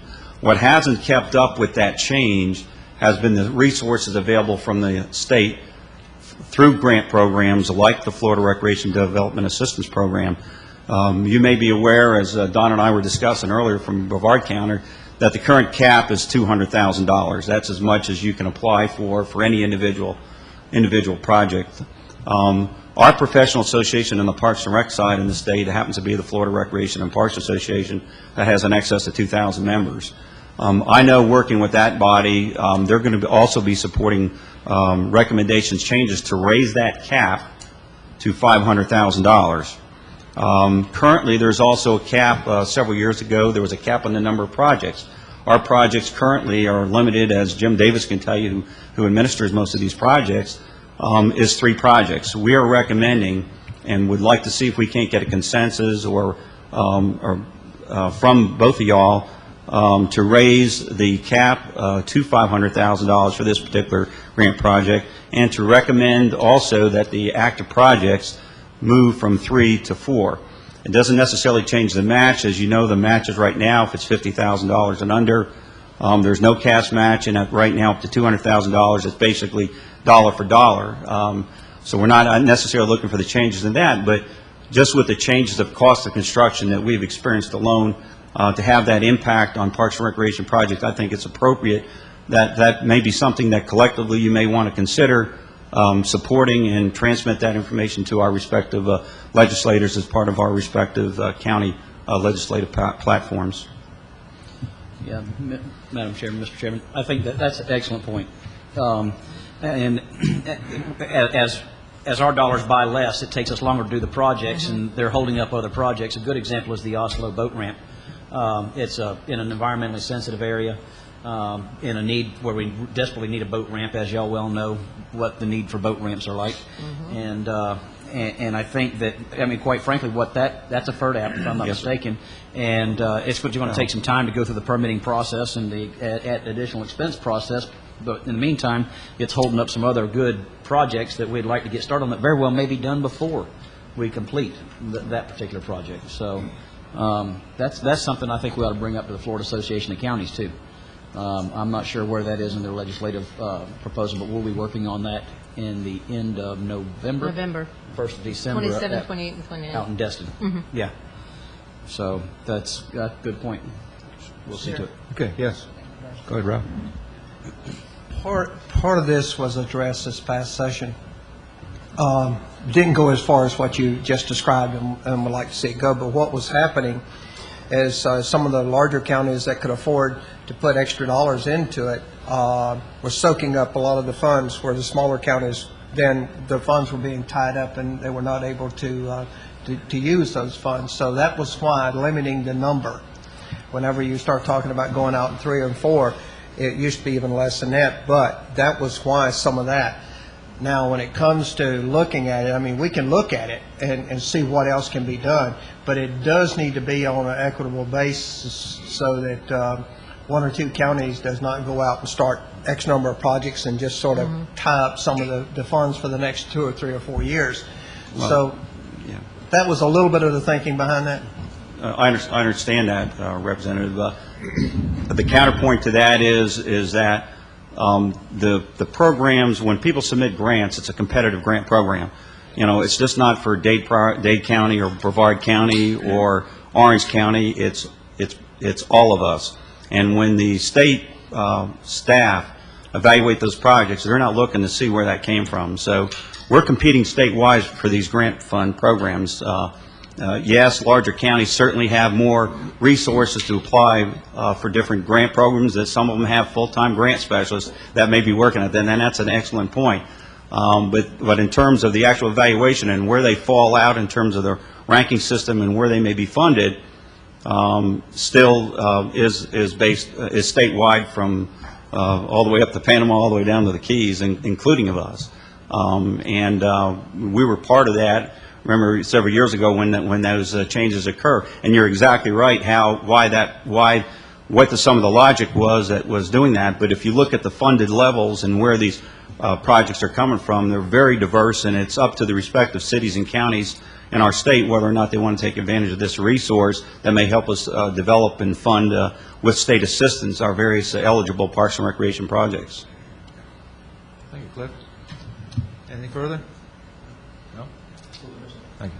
You know, I've always wondered, you know, with the state's discretionary money, if they couldn't be more equitable for all counties. Like, you know, we see all of a sudden that they can find like $300 million mid-year for St. Lucie County and $200 million for Harbor Branch in St. Lucie and $8 million for this, and Indian River County gets $2 million, and I just don't understand it. I think there should be more equitable formulas, and you know, like to bring Torrey Pines and all that, yet we're told there's no money for roads, and that's very hard from a local level when we have to deal with it. So what was the question? One thing is there seems to be more discretionary money at the state level than there is at the local level, was my point. And I would like to see an equitable formula where it doesn't all go to other counties.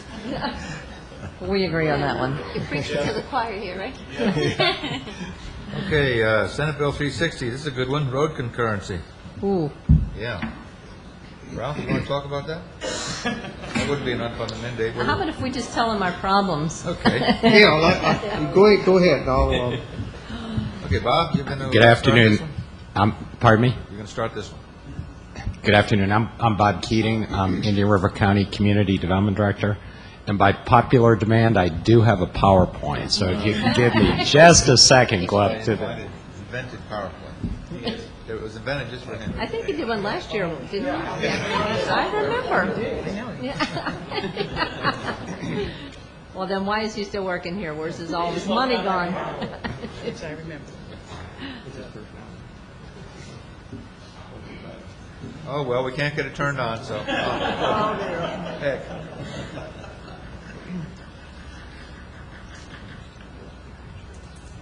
No, everyone doesn't get off that easy.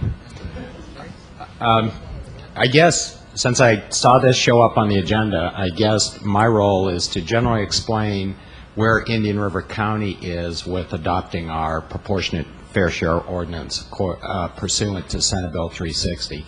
I think all of you are probably familiar with Senate Bill 360, and one of the provisions of that bill was providing a mechanism for development projects to achieve concurrency when there are deficient roadways, and that's the proportionate share requirement. And all local governments have to adopt a proportionate share ordinance by December 1st. I'm not sure whether Brevard County has yet or not. Excuse me, 1 second. Are we in the process of doing that? It's scheduled for November 14th. Thank you. Thank you for reminding me.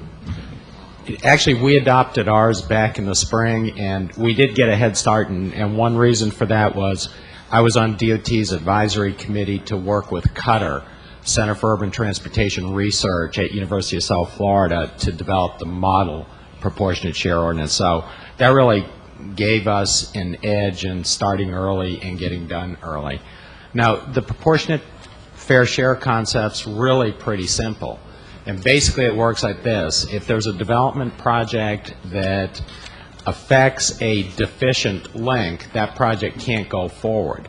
And proportionate fair share allows that project to go forward if an applicant pays his fair share of an improvement project that will correct the deficiency. Just to tell you a little bit about our ordinance is consistent with Senate Bill 360. It includes all the mandatory provisions of 360, but it doesn't include some of the optional provisions of 360. It is based on FDOT's model fair share, proportionate fair share ordinance, and we've structured it as part of our land development regulations, part of our concurrency chapter. Senate Bill 360 mandates the formula that really has to be used to develop the proportionate fair share contribution amount, and basically the formula is a ratio between the development project trips on the impacted link and the service volume increase that'll come about when the improvement is done, and that ratio is multiplied times the cost of the project. Let me just tell you, Indian River County is real strict with concurrency. We don't vest concurrency unless all impact fees for the project are paid, and that's one of the components of our proportionate fair share ordinance. As you go forward with prop share, you find a lot of the mandatory provisions in 360 are incorporated in the model ordinance. One aspect of 360 that the model ordinance really doesn't address, doesn't get into, and doesn't give a specific formula for is 360's requirement that there be an impact fee credit for prop share. And that's one of the things that we've done in developing our proportionate fair share ordinance. I don't want to go into a lot of detail, into a lot of the specifics, but we have come up with a formula that's based on vehicle miles of travel of the project, of the project's impacted road compared to the total vehicle miles of travel that the project creates as a whole, and multiply that times the total impact fee that's due from the project, and that's the credit. Basically, the way that we have structured prop share with this credit is it really minimizes the credit and maximizes the yield that we get from prop share. I've got an example, and I know you don't want me to go through this in a lot of detail, I just want to show this, that it is pretty complicated. We're really just beginning to deal with specific prop share projects now, and we're getting to the point that we're actually going to start to enter into some prop share agreements. I do want to point out one of the challenges that we're finding with prop share is that we're having difficulty dealing with development projects that are affecting deficient links that are not on the 5-year capital improvements program. And one of the particular problems with that is deficient links that aren't on the 5-year capital improvements program that are on the state highway system and are really expensive to do. I just want to give you an indication with this example that we have, these numbers just show you generally the type of numbers that we're generating with prop share.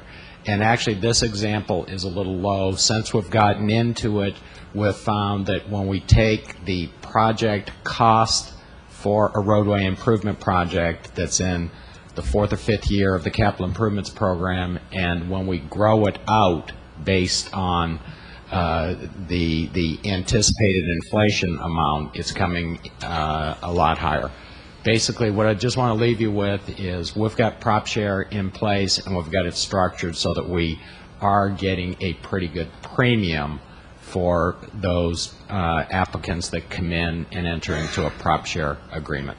And I do want to just leave you with the link to our website where our proportionate fair share ordinance is. And with that, I'd answer any questions you may have. Thank you, Bob. Any Madam Chair. questions of Bob Keating? Go ahead. Well, I'd like to call John Denninghoff, and John knew, he immediately looked at me because he knew I was going to be asking questions. John is pretty excited because for the first time there's going to be some money for roads in Brevard County, but we're so behind, just like everybody else. Only 400 million. You know, only 400 million. And John, some of the stuff that I was talking, and one of the things that I always keep talking about is making sure that we don't reinvent the wheel. And a perfect example is that if someone has an ordinance together, what can we do? So based on what you were hearing, we have a draft version of the ordinance that has already been produced and it's going through the, I guess it, Robin was just telling me that it's just got through the county attorney's office. And so we are working on that. Some of the very issues that you just heard about are issues that we are dealing with as well.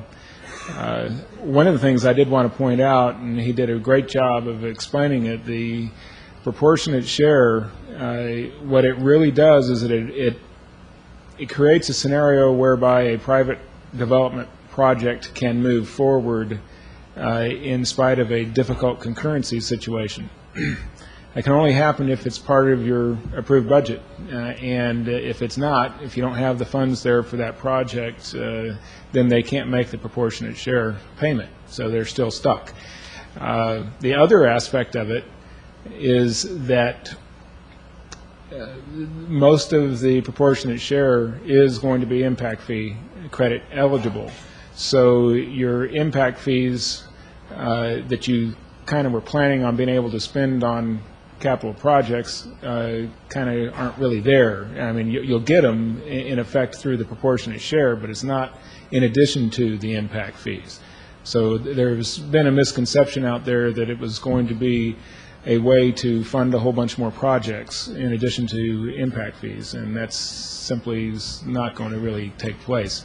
There may be a little bit more, but mostly it's going to be a time shift in when you collect the money as opposed to waiting for the impact fees to be collected.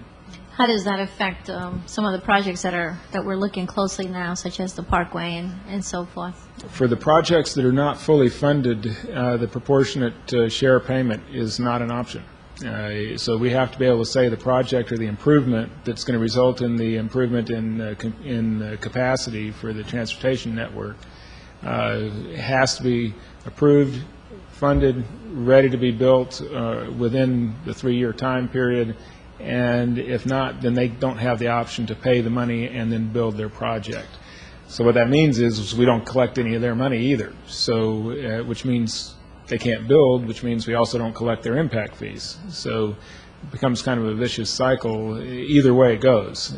So it doesn't help us a whole lot unless we have enough money already in the approved budget to basically be the seed money, if you will, to be able to collect the concurrency or the proportionate share money, and then allow the projects to go forward and then collect their impact fees.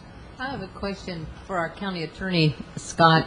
Where does that leave us legally as far as somebody being able to build on their property? I think the idea behind the law is to allow the property owners to move forward as long as they pay their proportionate share.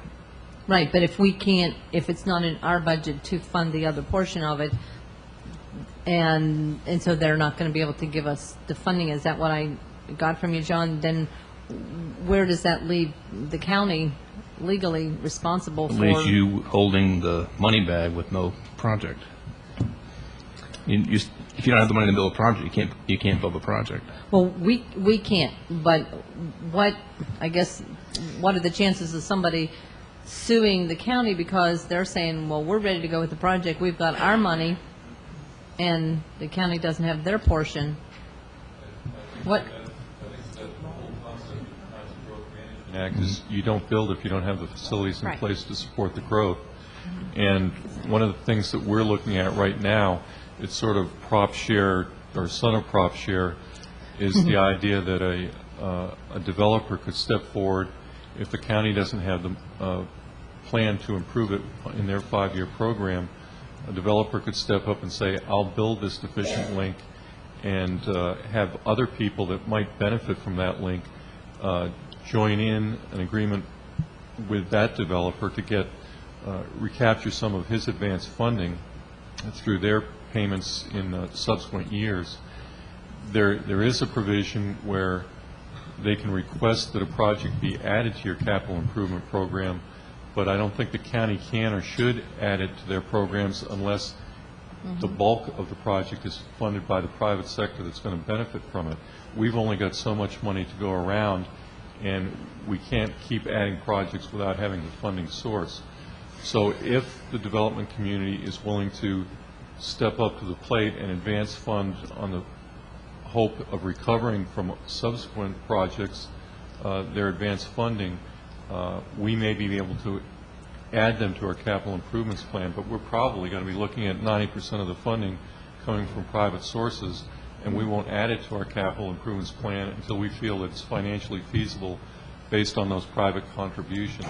But we're looking at that right now. We're looking at something similar to that with respect to State Road 60, which is a road that has some deficient links, and we've met with Representative Poplin the last few months on the idea about the county advance funding that road, but there's significant expenses to that to the county. It's a $67 million advance funding.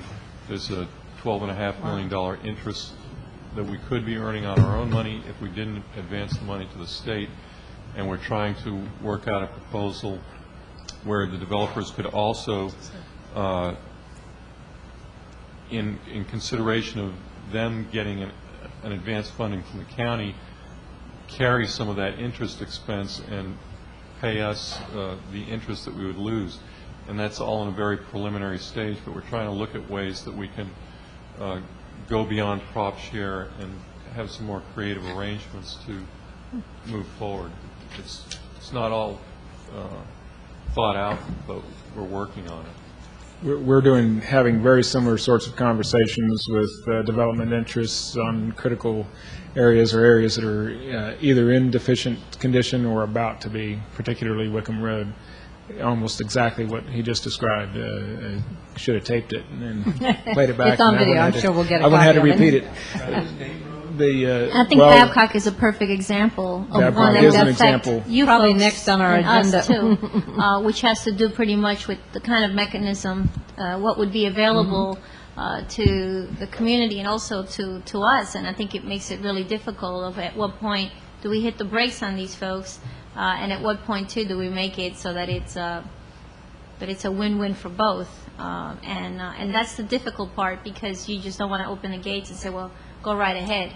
And I think that that's what's important with 360. It's not only affecting the counties, but the municipalities. And we're very eager to find out, okay, what are you doing, or, how can we take something from what you're doing and One of the expand? things that we're seeing is that we've gotten much more close to the cities than we ever would have expected because of 360, and that's really a good thing. So we're having to plan more closely and stay closer to one another. To answer the question about state roads, we haven't yet started approaching any of the state road type situations, but I anticipate that we will. That is one of the things that, with the new funding arrangement that DOT has, that allowed for the TRIP funding to take place, but it also shifted a great deal of funding to the strategic intermodal system. It's taking it off of the surface system that is also on the state highway system. It's taking away funding from that. And so when concurrency starts to hit those road corridors, then the locals and development interests within the community are going to be faced with dealing with that as well. So that's something that we're not used to, but it is kind of that part of the light definitely is a train. So, John, I have a question about these failed links. We are getting into that quite a bit right now in little old Indian River County, half the population that you have. What is your status? Like US 1 and those busy roads I see up there, are they all failed, or some of them failed, or? some are getting close to failure. From the 360 perspective, we were fortunate with respect to US 1. We just completed 6-laning through basically everything north of 192 all the way up to the Pineda Causeway. And in addition to that, they had already programmed a great deal of 6-laning and other types of improvements on US 1 through Rockledge and Cocoa. So those were pretty much the areas that were the most sensitive, if you will. And so that funding was in place, and as those projects will go ahead and move forward. So we've got some time with respect to US 1. There are other state roads, however, that are starting to have problems. State Road 50. What about Babcock? Babcock seems to be a mess between from South County on up to the mall. It's County road is part of its and county. 192. Part county, part city, state, and so it's a mixture. It's one of those that got functionally reclassified. Have you had to stop any construction because of the failed links? We're not far away from that. There's the south portion of Babcock Street, for us south is south of Valkyria. We're about to have some problems. There's a lot of development that is programmed at this point and is going to consume most of the remaining capacity, and there's more coming which will definitely consume all of it, all that's left, and require it to be 4-lane in order to move forward. How about 192? Do you have any of your roads designated as problem yet? For 192, Yeah, for one or any of them, but 192 seems really fast when I'm up there. that one has a number of improvements that are scheduled and were programmed similarly to US 1. We will probably be running into problems on that relatively soon. It's probably not as good a shape as US 1 is in terms of, I'd say, east of I-95. West of I-95, we're in great shape. What is y'all's established level of service for 192? That's, I believe that's following the state concurrency, which would be a D. Have you had to adjust your levels of concurrency anywhere on your roads to keep? We haven't really adjusted the levels of service. What we have done, I don't know how familiar you are with how we measure concurrency, but most of the links in the system are based upon default values for the level of service determination, and that has driven the designation of that level of service. What winds up happening as you approach that default value for the maximum average volume on the roadway is, or allowable volume, is when you get up close to it, instead of taking that default value, you go ahead and look at the actual link and you say, all right, what can it really handle, as opposed to this kind of theoretical default value. It's always higher than what the default is. The default was a conservative number. and it can go up quite a bit on some links. And so what you find is that as you get closer to it, each development interest that comes along tries to find more capacity out on the road and do a more detailed analysis or evaluation of the corridor.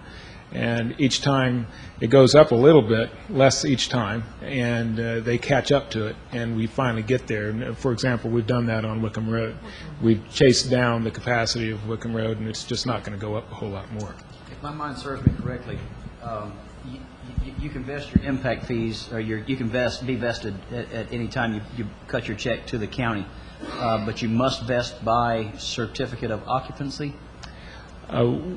Brevard County doesn't really vest the trips at this point. We are talking about that, and we're preparing to make some modifications to our ordinance on that. But the actual true vesting of the trips occurs when you pay, which is not until you get your CO. Your certificate of occupancy? That's correct. Okay. Wow. If I could, I'd like to make one additional point about what the county has been very active for the last 15 years in looking at land use as a part of what are we going to do about road concurrency. We reduced in the South Beaches densities, which 20 years ago were 20 units an acre and are now 1 unit an acre. In North Merritt Island, there's been significant reductions in density. So I think that the board's very active review of land use has helped push some of our concurrency issues farther out than perhaps in other communities that they didn't have that opportunity. And for your attorney. How long ago did you drop it from 20 units per acre to 1 unit per acre? What were the repercussions? It's in 1985, we did from 20 units to about 4, and then in the early 90s, we went from 4 to 1. And there were lawsuits, as a matter of fact, but what we found was that we had actually increased people's value of their property because there was less of it, they were larger, and the county attorney's office very successfully managed to go forward, and we won those lawsuits, and we have done that in several areas of the county where there's been road constrained by roads, and it's been very successful for us. All the lawsuits so far? To my knowledge, now, he may be making a face. Okay, yes, we've done very well.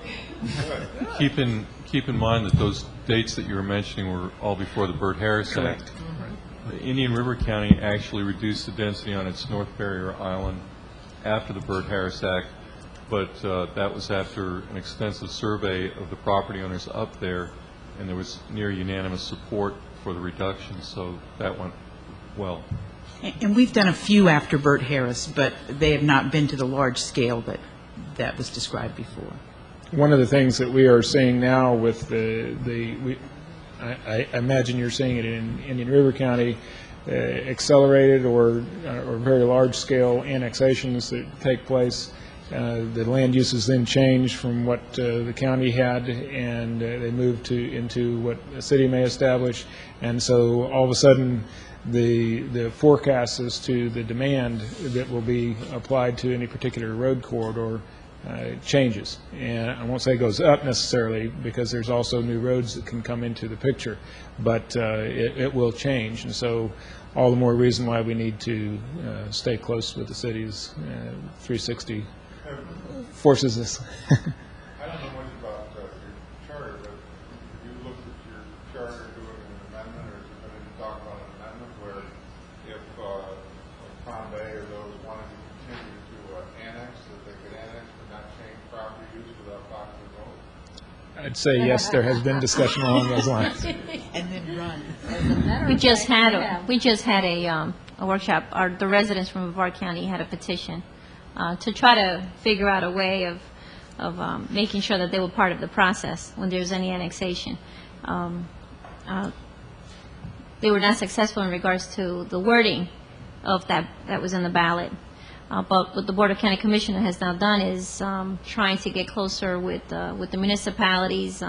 We have a Space Coast Growth Coalition, which is all the large cities that sit there along with county commissioners, and we're trying to figure out a way of trying to do joint planning agreements. That wasn't going anywhere because the that paperwork, we kept saying that it didn't even have the kind of teeth that the paper was written on, the value of it. So right now, with Chapter 171 annexations, we're trying to figure out with some of the larger cities like City of Melbourne to try to figure out if we can discuss at that point infrastructure, and it's just quite difficult. We just had a meeting last week with about 5 of the largest cities in Brevard County, Cocoa, Titusville, Melbourne, Palm Bay, West Melbourne, in regards to annexation.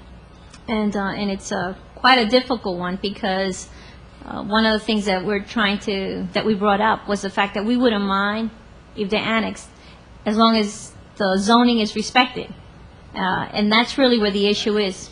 So then we also talked about the fact that Brevard County was not unique, that everyone else in the state of Florida is dealing with the same exact issues, and misery loves company. So that's kind of where we are right now. It was a successful meeting because we realized that we all need to come to the table, and we're also trying to make each other accountable. We're asking the other municipalities to also tell the larger cities that whatever they're doing, it's affecting the trust factor as far as with commissioners. And we're in the middle of mediation right now with the north part of the county with some of the cities, and hopefully that will come to some kind of positive ending. But we're experiencing this annexation problem, and it goes back to that. We would not have a problem if the density, the zoning was respected, but that's not the case. The second that it's taken over, the density goes sky high. And I'm sure you might be experiencing the same thing with some of your neighbors. Yes. In fact, you say you're in the middle of mediation. I assume that means there's a lawsuit filed? With Cocoa. With Cocoa. And it just, without going into it, just real quick, who's suing whom over what? Let Scott handle that. The county filed suit over an annexation by the city that we claim doesn't meet the requirements of being urban in nature because it was an involuntary annexation. So we've lost at the circuit court level. We've appealed at the 5th District Court of Appeals, and they're now taking it under consideration. We had an argument on that about 2 weeks ago.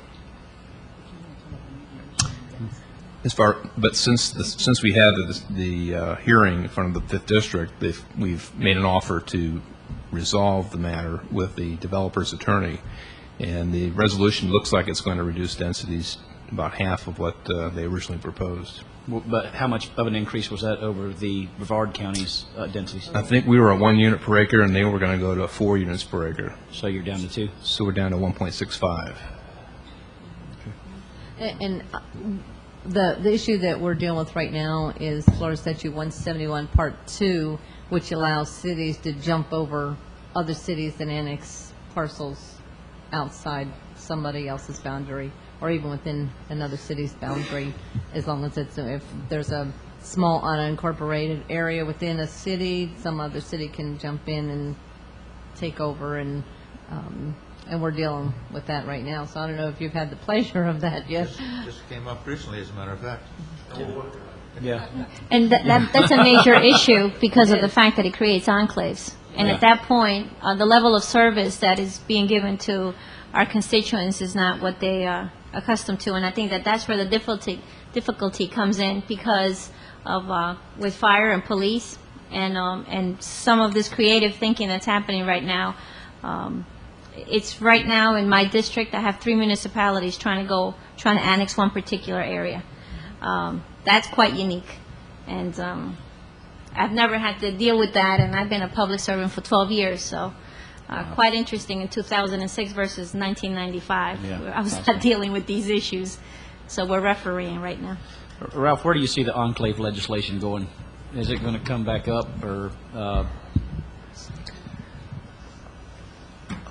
I don't see any, why would we bring it back up? Okay. Typically, the way... I think it's pretty well okay. settled. Right. Well, there was some an agreement made there, and of course the acreage was reduced, so therefore it passed okay under the agreement that was made. Okay. But now, really, you're talking about that particular citrus area. I was yesterday, day before, I was in that citrus grove, and it's so eat up with canker until nothing's going to happen there as far as agriculture for some time. They are trying to bring in other forms of agriculture, but citrus is really on its way out that particular.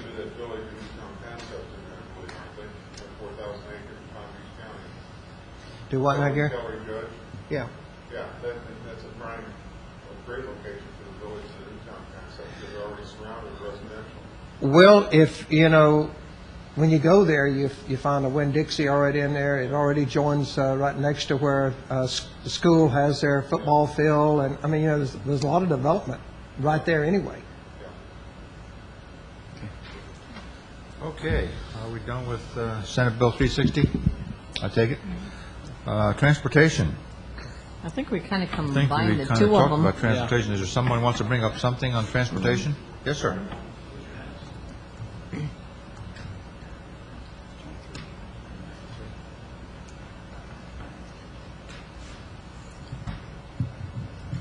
Good afternoon. I'm Richard Ennis, the Executive Director of Melbourne International Airport, and I'd like to thank you and your staff for giving me an opportunity to meet with you at this forum.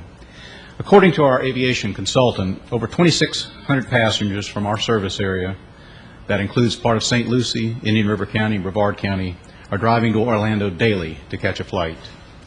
If the residents you represent are one of the 2,600, I believe it is due to the price and the nonstop service and not the preference to drive to Orlando. They're adding approximately 100 miles per round trip, losing over 3 hours of precious time driving or waiting in security lines at the larger airport, and paying for other transportation to get to and from Orlando, or $15 a day for parking and fuel costs. I believe working together we can improve the quality of life you and your constituents with a minimum investment to recapture convenient air service to our area. There are airlines contemplating the decision to offer new service to Melbourne. The problem is the shortage of aircraft and the risk of entering a new market. Overall, airline capacity in Florida is down well over 20% from last year. Smaller airports like Melbourne have been hit particularly hard. The good news is the capacity cuts have led to improved profits for the airlines, including Delta, and is creating an environment to expand to new markets. The airport served over 755,000 passengers in 1990, and with 9 airlines operating at the same time. But when airlines began losing money in the mid-1990s, they left the small airports all over the country and moved to the larger hubs. Although our area has continued to grow steadily in the population and new businesses, convincing airlines either to return to our area or offer new service has been difficult because of the lack of statistical information about the demand of service by our community. Fortunately, the airlines are looking for new growth opportunities, and our market can support significantly higher levels of air service than we have today. So what is the airport doing? As you may be aware, the board approved an incentive package worth nearly $1.4 million to Delta last year for new service to New York and the Washington area. Delta is still receiving these incentives by not having to pay landing fees or office and rental space rentals. This has been offered to other airlines as well. The problem is many other airports throughout the United States are offering even more generous incentives, including revenue guarantees. You may be also aware that Melbourne has been awarded an $800,000 small community air service development grant that can be used legally for revenue guarantees. This is coupled with waived airport fees, now including ground handling, can make up over $2 million annually in incentives. So why haven't at least 3 airlines come knocking at the door at Melbourne? Simple. It's the losses can add up quickly and far exceed the incentives if demand doesn't meet the airline's expectations. If this area is going to attract additional service, we have to become competitive. Airlines are not going to choose Melbourne without some level of risk sharing on the part of the community. Airlines know its investment in a community reaps immediate benefits to the community, but only a gradual benefit to the airline's bottom line. The airport can offer waived fees and pay for destination marketing, but it cannot offer revenue guarantees to the airlines beyond the $800,000. For example, Sarasota and Manatee counties worked with the Sarasota-Bradenton Airport to get a $1.5 million grant that was used as a revenue guarantee that immediately attracted AirTran service. This is where I need your help. Today, I'm requesting that both commissions approve allocating at least $500,000 each for a one-time appropriation with money not derived from ad valorem taxes from your next fiscal year 2007-2008 budget.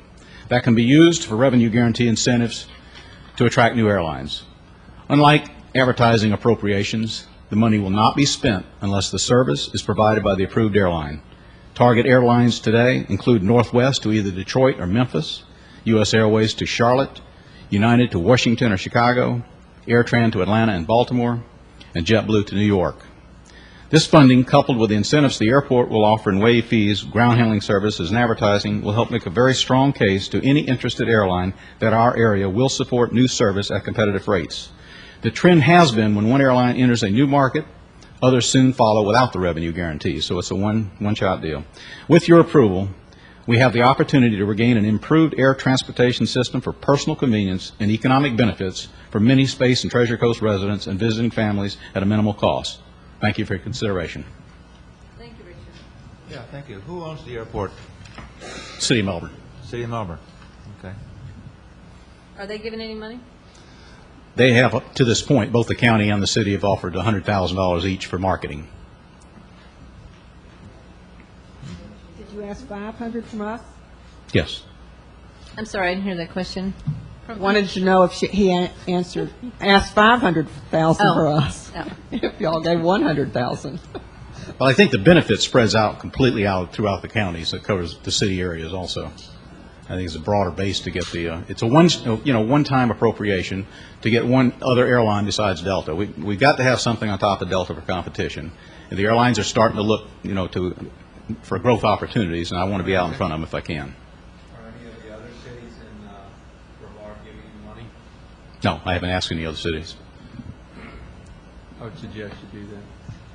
And it's very hard for us to get that kind of money out of our general fund, and that, or it'd be all right if it was we could try and find money out of tourist tax. That's a big number, though.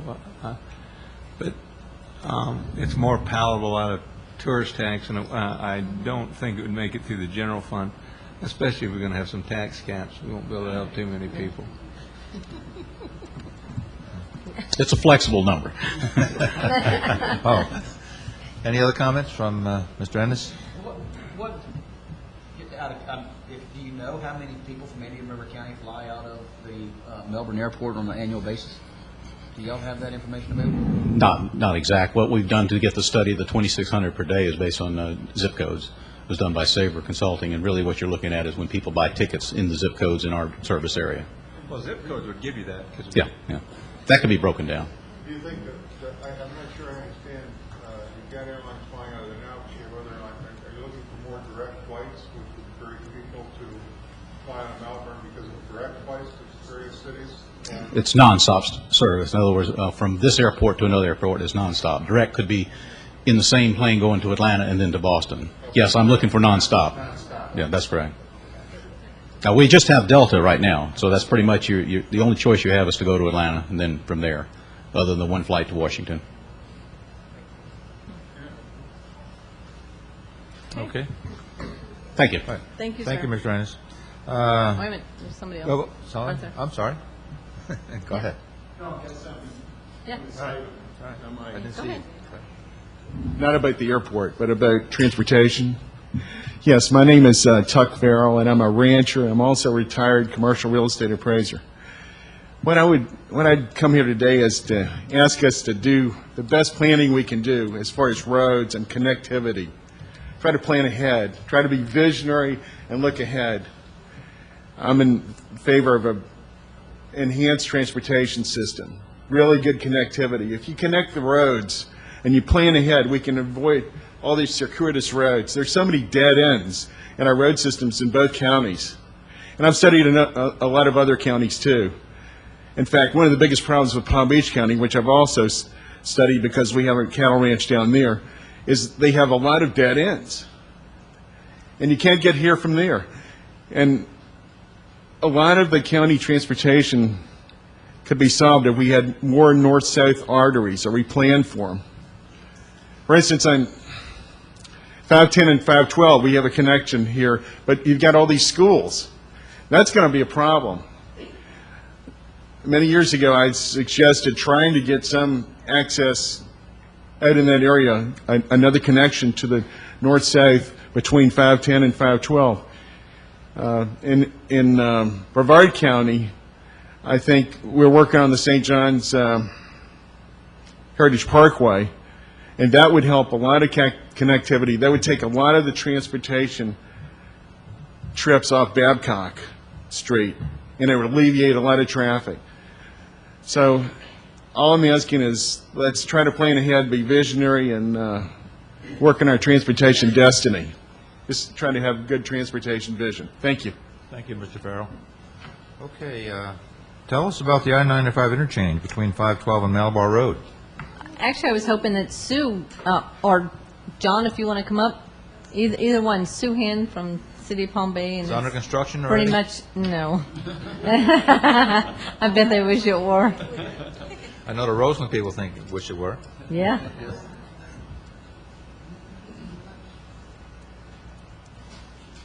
Sue won.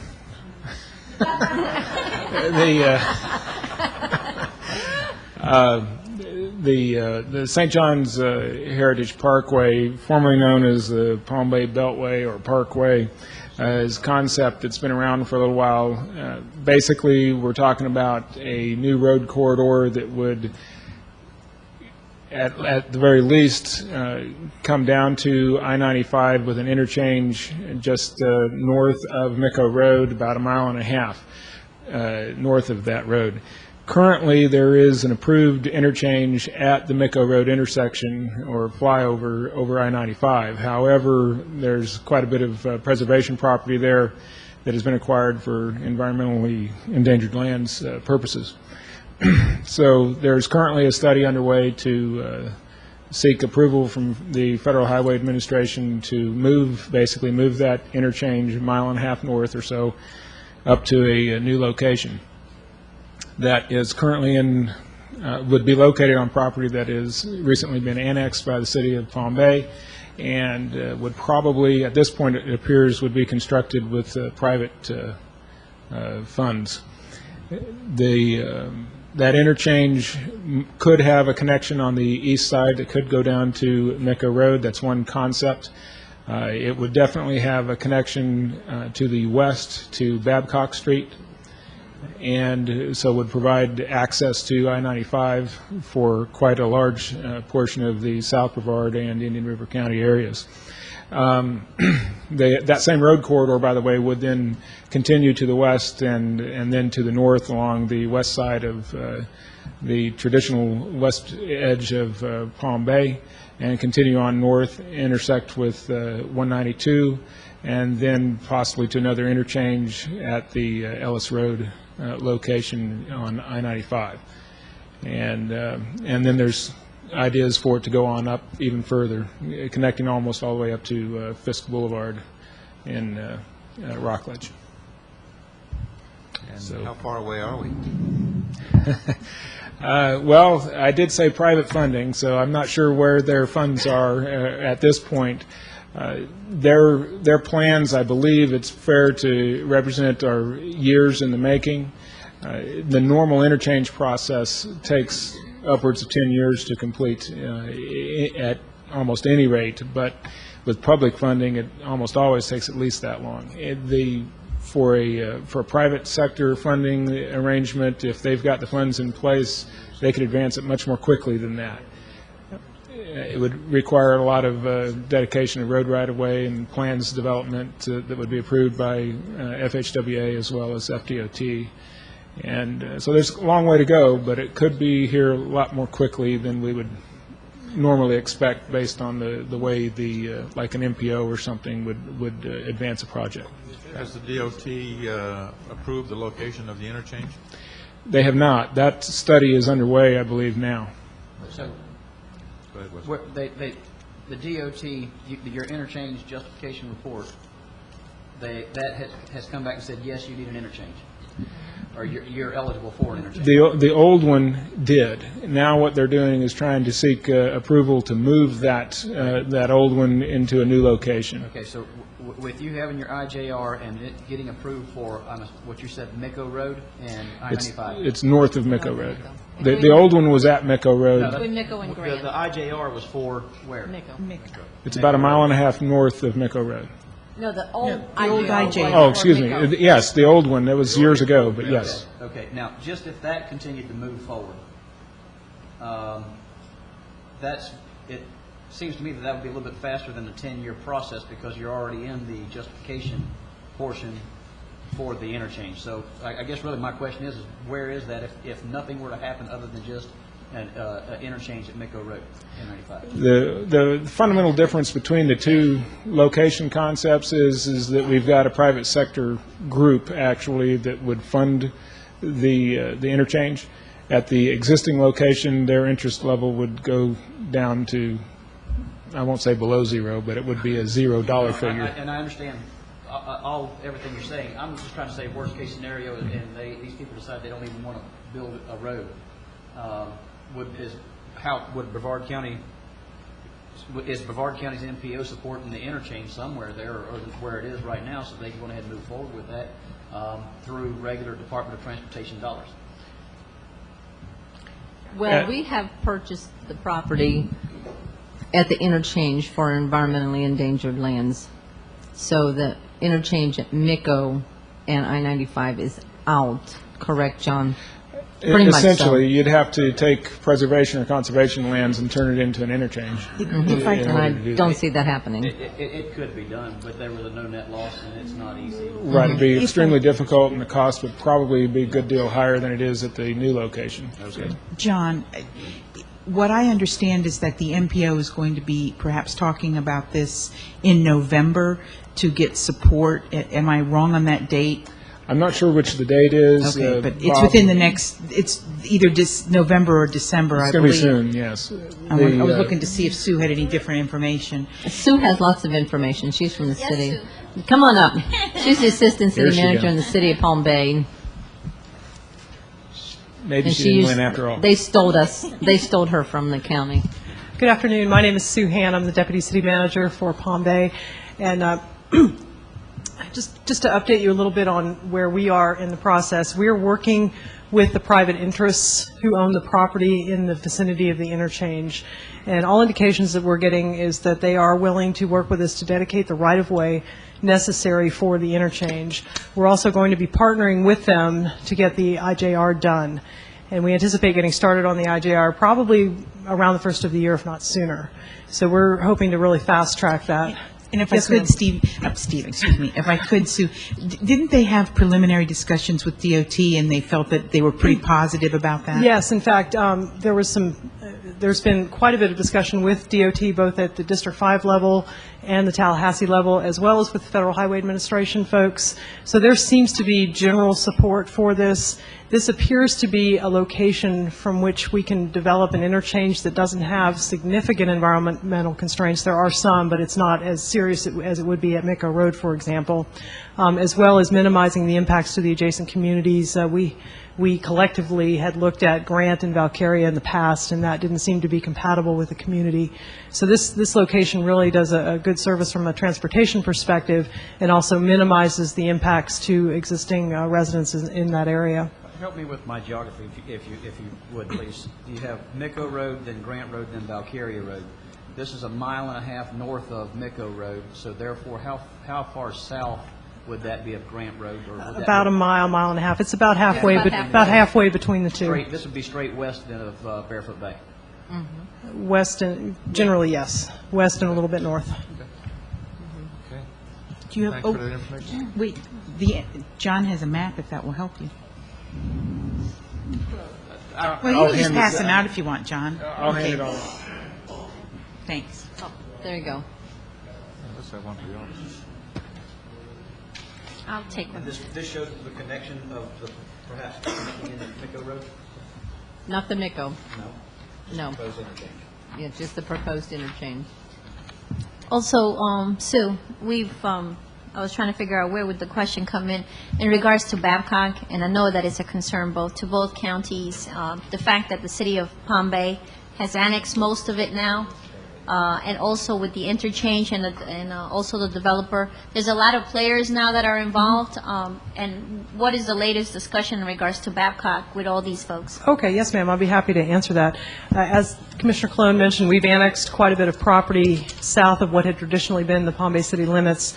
And we anticipate putting together sort of a collaborative effort among all of the developers in that area to define a slate of transportation improvements that goes with the slate of development activity, such that we would anticipate some significant improvements to Babcock Street, the interchange, the majority of the parkway as shown on this map. So we're just in the very preliminary stages of negotiating that agreement, but we do anticipate a development agreement between the city and among the developers in that south area that would address the transportation needs concurrent with the development activity. Well, Sue, with Babcock Street, you all have a number of comp plan changes that you're putting forward to increase the density tremendously out there.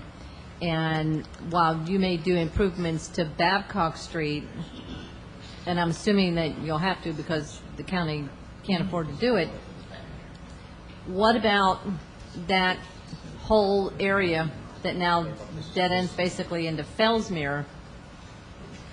Because Babcock Street jots into Fellsmere, and so all the development that Brevard County or City of Palm Bay is going to be doing is going to tremendously impact Fellsmere, and I just wanted you all to know what is planned on it. Could you kind of indicate about those comp plans? Well, just in general, as part of any major development activity in that area, we would anticipate doing transportation analysis that would indicate what needs to be done concurrent with the development activity. So I don't believe we've gotten to that stage yet. The comp plan stage is pretty general at this point. But when we get to the point of actually doing development, some of that activity may fall under the development of regional impact requirements. So there'll be quite a bit of very detailed transportation analysis done in conjunction with any development activity in that area.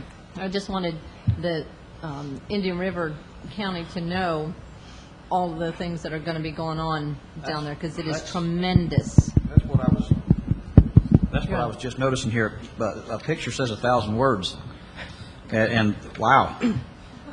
I see that y'all annexed the entire Satori property Yes, sir. and the Marier. We're in the process of doing that. There is more Satori property to the west of, I think. There's some that's conservation, and there's some that's St. John's. I'm not sure where the line is. Do you know? I think Is that it looks like to me you're all the way to the St. John's. we may be. We may be. And whenever I go across the Babcock, C-54 on Babcock Street, immediately to the left, Yes, sir. that's City of Palm Bay? The To the west? Yes, north- the northwest? area immediately south of Deer Run is a pending annexation. That's further north, So, though. yeah, so pretty much everything but the Deer Run property on the west side of Babcock Street would be annexed. Are you familiar with where the Deer Run property is? Yes, I am. Okay, all right. May I ask a question? I don't know if you know the answer now, but take about 30 years ago, City of Palm Bay, what was its size in square miles, and what is it now? Let's see. It was big. It was GDC still. The size was about 75 square miles, which is what we were with the exception of all the annexations, and now we're approaching 100 square miles. With respect to the population, it has increased substantially. 30 years ago, we were probably in the 20,000 range, and we just passed 100,000. Actually, I think it was less than that. I moved to Palm Bay 28 years ago, and there was 15,000 plus people, and it was 65 square miles. Okay. So, With Chapter 171, and I know that everybody's asking this question, has Palm Bay been considering, and I know that maybe before people would laugh, no one laughs anymore because we've seen the kind of growth that's going on. And in regards to annexing to another county, is that not possible anymore? They're going to annex Fellsmere? Yeah. Yeah. actually, Truman just reminded me last night that it said that you cannot go over the county line. I don't want to be the attorney, but Scott, But he is the when I attorney. was looking at 171, it appeared that cities are now prohibited from annexing out. They've always been prohibited from annexing into other counties. However, the city manager seems to think he can do it somehow. Oh. I'm not sure how, but. So you don't,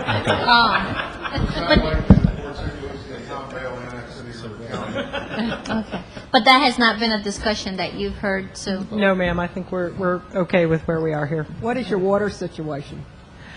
At the present time, we believe we have capacity to serve our developable area. And what is your build-out population? Our build-out population is probably in the 250 to 300,000 range. You know, we've just, and I'll save it for the water comments. Well, I will tell you also, we had a meeting when we met with the cities. Lee Feldman and I were looking at a map, and we were discussing the fact that the Sebastian Buffer Preserve was on the map as a potential annexation for the city of Palm Bay, and I thought it was off of the map. I thought it was off the table, and he said it's still on the table. So you all need to know, Sebastian, people need to know. And that was his comment, that it's still on the table as a potential annexation. I mean, they could annex it, but They can't do anything No, with it. They could annex it. Right. Yeah, okay. Yeah, okay. Can you tell Lee that he owes you big? Yes, ma'am. Also, in regards to this area, since we're discussing it, we have representatives here from the Grant-Valcaria. Would you like to give us some feedback, if that's okay?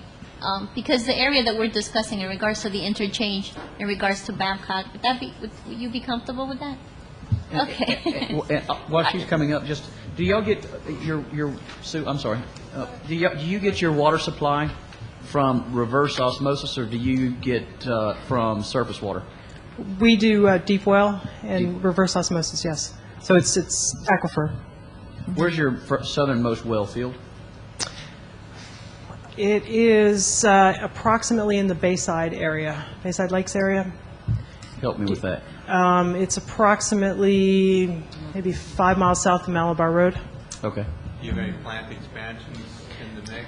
They just expanded. We just finished one in that same general area. I don't know off the top of my head. I'm sorry. No, it's okay.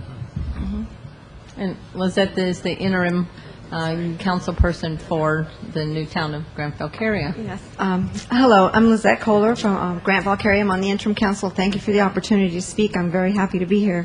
We're here, our council voted to send someone to this meeting just to see, we are we're right there, right in the middle of both Indian River and Brevard, things that are happening in both. I know we're obviously in Brevard, but we're right there, right where all this is happening, Babcock,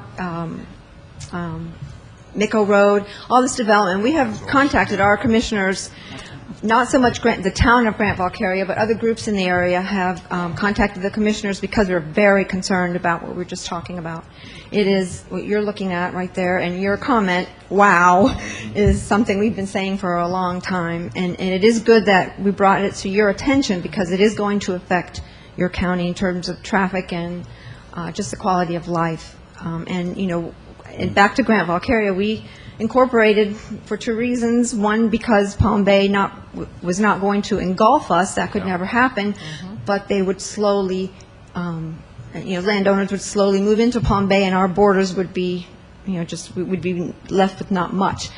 And another reason is some of the rezonings that the county was doing was not compatible with the lifestyle that the folks there wanted. So we're trying to make our own little paradise in this. And we're very concerned. We're very concerned about what's going on, and we understand there's a need for the roads and the interchange. But the growth is, you all just have to be careful with it. We've experienced the same type thing in the north of our county, Wickham Road, that has been just so overdeveloped, and the quality of life there, I don't know, what people think, but I know I certainly couldn't live there, and many people in our area. It's not something we want to happen in our area, and we see it happening. We see the same thing going on. Was that in Brevard County's comp plan, or was that a new town, the town of Vieira? That's what you're talking about? That area. Yeah, that area. It's all unincorporated, Brevard. That is That's all. a DRI. That's a DRI. It's a DRI. Yeah, and as I believe was it Sue mentioned, this area that we're talking about here has DRI implications. I mean, it definitely, whether it's one developer or many, it's so huge that both counties really need, and we are talking to our commissioners. We are going to talk to them next week about this. The comp plans amendments that Palm Bay is proposing have not been transmitted to DCA yet. They did vote on, we have a packet of information on those, and they have not been transmitted yet, but they will be. They keep telling us they are going to be. And we just wanted to do things ahead of time and try to do something. Do they have the proposed densities for some of these? Oh, yeah. They have, staff recommendations for densities. I think some of the developers are not saying what they want, but staff has recommended. And Jan, if you, some of them are two homes per acre up to 20 units per acre. They're talking about commercial and multifamily. Multifamily is on the corner of Babcock and Micco Road. Multifamily, 20 units per acre is the staff recommendation right there. And that's, that's just going to change the whole area, going to dump so much, 56,000 road trips we've calculated for that area. How big is your area? What are your boundaries? Grand Valcaria, our boundaries are we share a boundary with the town of Malabar. That's our northern boundary. Okay. Then we go south along Babcock to Senny Road, which is a little bit north of Barefoot Bay. I know where it is. Yeah. And we have about 30 square acres, 30 square miles. How far west? For Babcock. Babcock. And then we go out, east, we go out into the Indian River Lagoon. There's a little Grant Farm Island. Okay. They wanted to be included in the boundary, so we have, Okay. so out them. It's kind of a trapezoid-like thing. But we have, the center of our town is mostly, not mostly, but it's mostly unpopulated, and a lot of eels land in the middle. And most of our residents are on US 1 and Grant Road and Valkyrie Road. Yeah.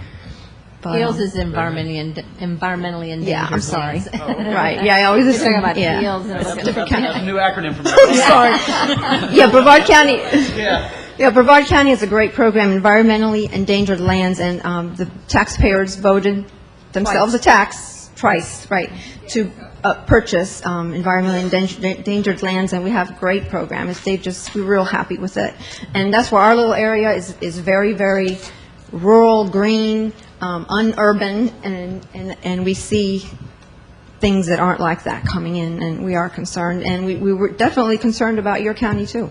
Which is basically one of the main reasons why I wanted to have this meeting, is because of what's happening in South County and how it is going to potentially affect Indian River County. Absolutely. And just a heads up on what's going on, and I guess a question I would have, I don't have a question for you, Lizette, Okay. but somebody, East Central Florida Regional Planning Council, if Palm Bay does a DRI, their Indian River counties in different regional planning council, do they get together? I believe you would.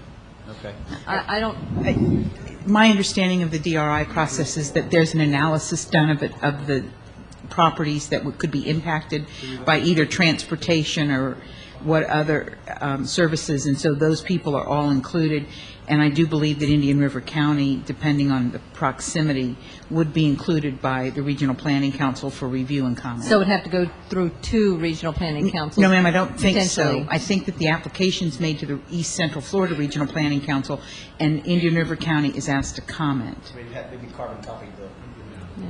Yeah, our planning council in Palm Beach County, Yeah. Martin County City is here. Right. An invitation is an invitation. Are we invited to just come, or do we have any say-so? Well, that's a question that I have. The DRI process is that a DRI is first approved by the Regional Planning Council based on comments from all of the agencies, including, in this case, perhaps Indian River County. But the ultimate decision is made by the community who has jurisdiction, which would be Palm Bay if it were in the city of Palm Bay. There is the opportunity to appeal that decision to the governor and cabinet, but the DRI regulations require that when a project there are three options. They may be approved with conditions, or denied, and conditions have to be provided, in which case the DRI is approvable.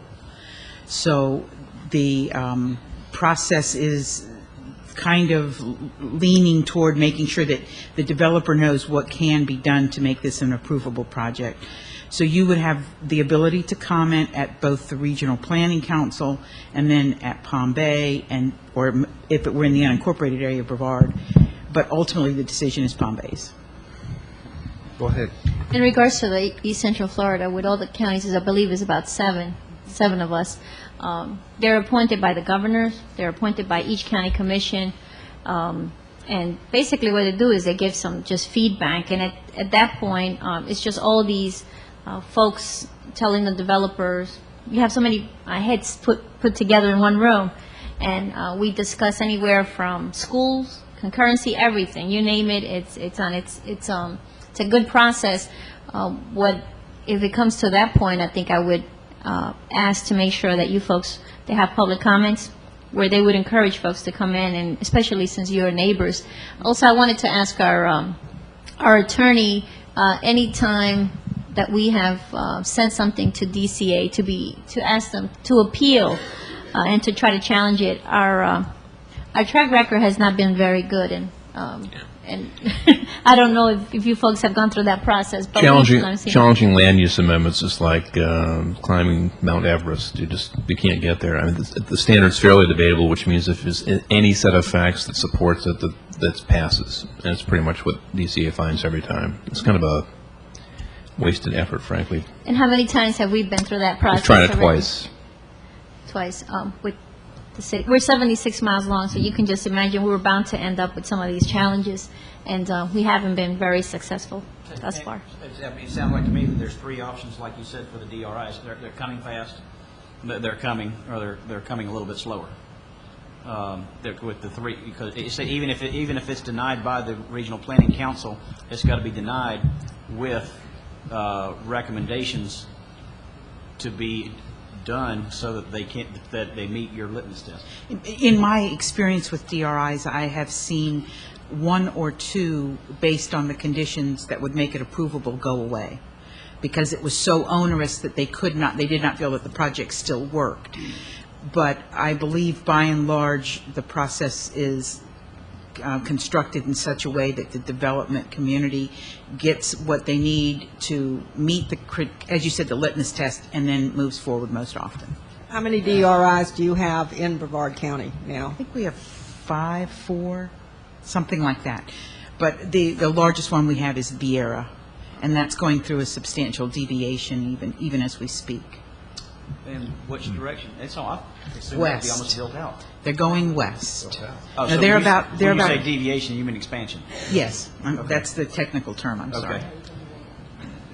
Okay, we're approaching 4 o'clock. We have some more issues. Can we move on to the current water situation? This is a follow-up. I don't know, follow-up from what? Eric Olson, Indian River County, Utilities. Eric Olson, Utility Director, Indian River County. I think what was touched on just for a moment, the water issue between Indian River County and Brevard County is going to be something that's somewhat like the sleeping giant.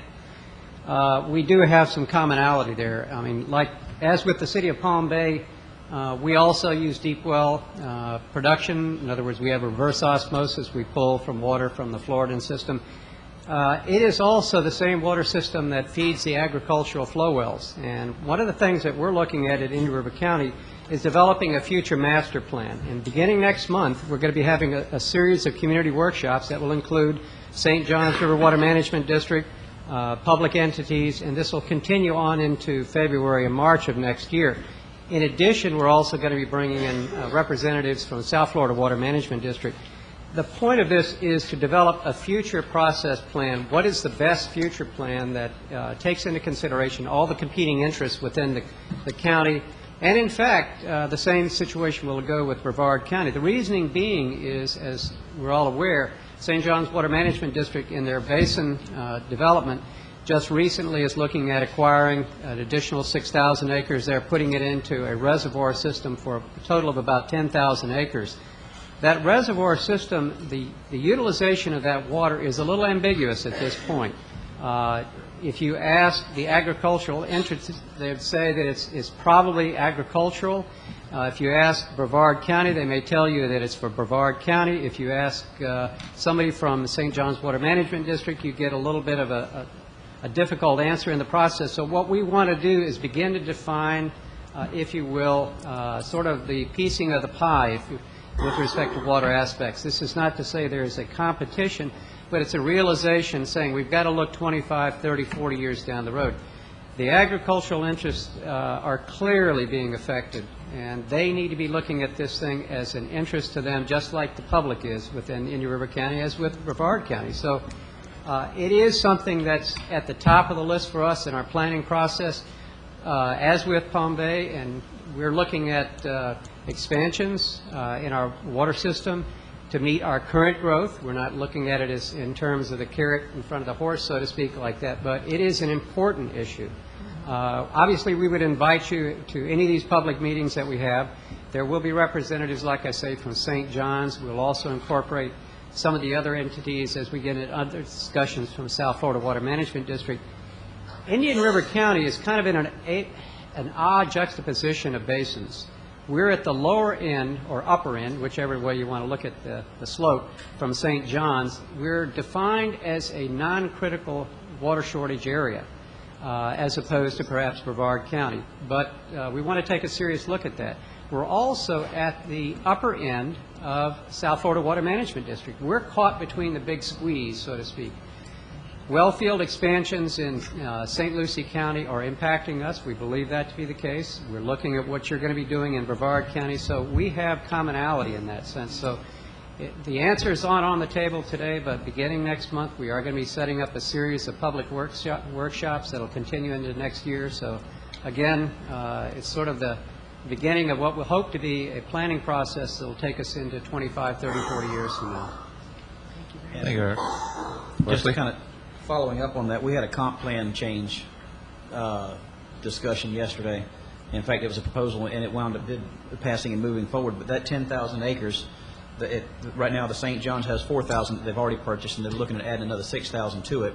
But in order to do so, they're needing a comp plan change from land that's currently conservation. They're going to do a land swap with Sun Ag. But the interesting thing that I see, and that really raises my eyebrow, is it appears to me that that reservoir is going to go on the southern borders of Palm Bay with their new annexation. And the question that I had to the St. John's gentleman was, whose water is that? And he promptly replied, the state's. God's. Yeah. St. John's water. Yes. And basically, then my next question okay, well, we're a part of the state, so does that mean that we can start planning on using that for our future water supply? Or is somebody to the north that's doing some annexations, are they eyeing that already as a future water supply because they're an area of critical concern and we're not? Right. So it's going to be an interesting workshop. It's going to be very interesting, and if y'all more than welcome, we'd love to have you there as we move forward. Thank you very much. Truman, you just added that. Is there anything else? Yeah, Truman. If I could, Dick's not with us today, is he? No, he's on vacation. Okay. I was I'd like to make some general comments about Brevard County, and not that I'm any more informed than the rest of my commissioners, but our water supply system, except for some small systems, is controlled by cities. This is also being used as a tool for annexation. Many of the annexations we say are because the developer is moving in because of density. It's not necessarily just density. It's also to have the capacity for greater density with water and sewer. Historically, Brevard County had looked to going west for water sources. This started with the city of Cocoa moving into Orange County. We had some years back tried to go into Osceola County to draw water there, and that was, even though it's the water of the states, Osceola County was able to block South Brevard. Today, Orange County is running out of water and is looking to the coast. And you need to know the dynamics. Cocoa, the city of Cocoa's water system has its foot into Orange County at what's called the Taylor Creek. There was a proposal that they would take over the Taylor Creek Reservoir and that we would shift over to what they now call demineralization, and we would use some power plants on the Indian River Lagoon. The reports came back that that's really not feasible.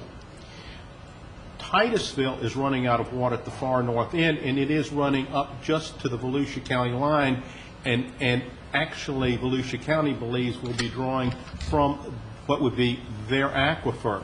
I think we're preparing for an all-out war, and I do believe coastal counties with demineralization may have some control in that we will be able to take seawater. Now, this sounds wild, and sell it in the end. And that's how I see maybe in 50 years the state will be developing.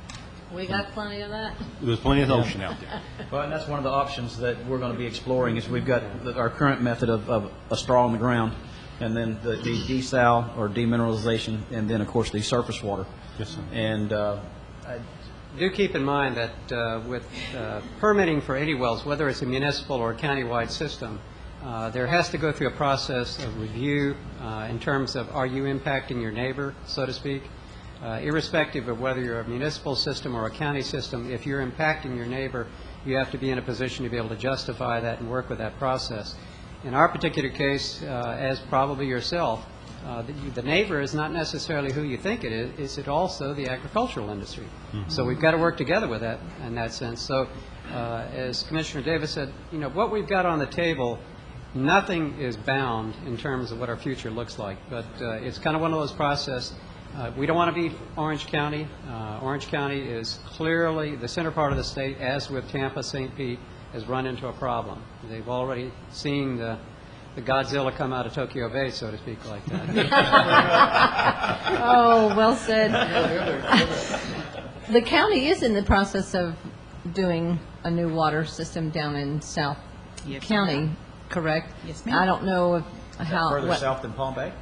No, it's it's near Barefoot Bay. Okay. We're going to combine the Barefoot Bay, Snug Harbor, and do a whole county, South County system down there. Do you know, is that like 2 years out, Peggy?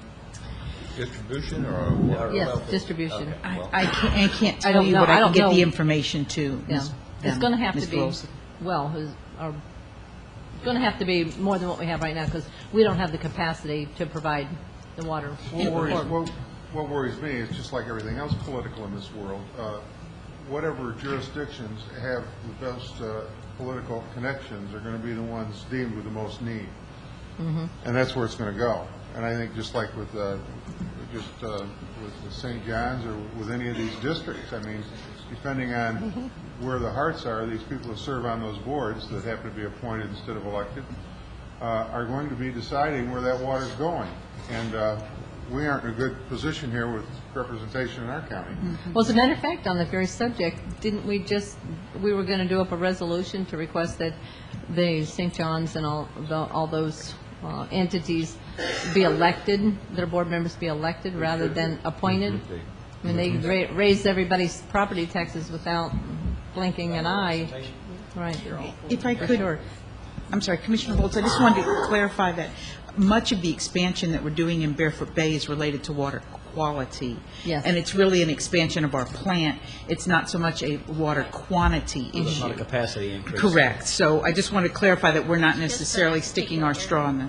Well, it's going to be for South County. I mean, it's not just going to be for Snug Harbor and Barefoot Bay. No, but it's going to expand beyond that. Correct, but it's So it isn't largely a water quality Right, it's issue. yeah, it is pretty But when you bad. get into quality, and that deteriorates, the cost goes up, and therefore, the problem's still there, whether it's quantity or quality. You're right.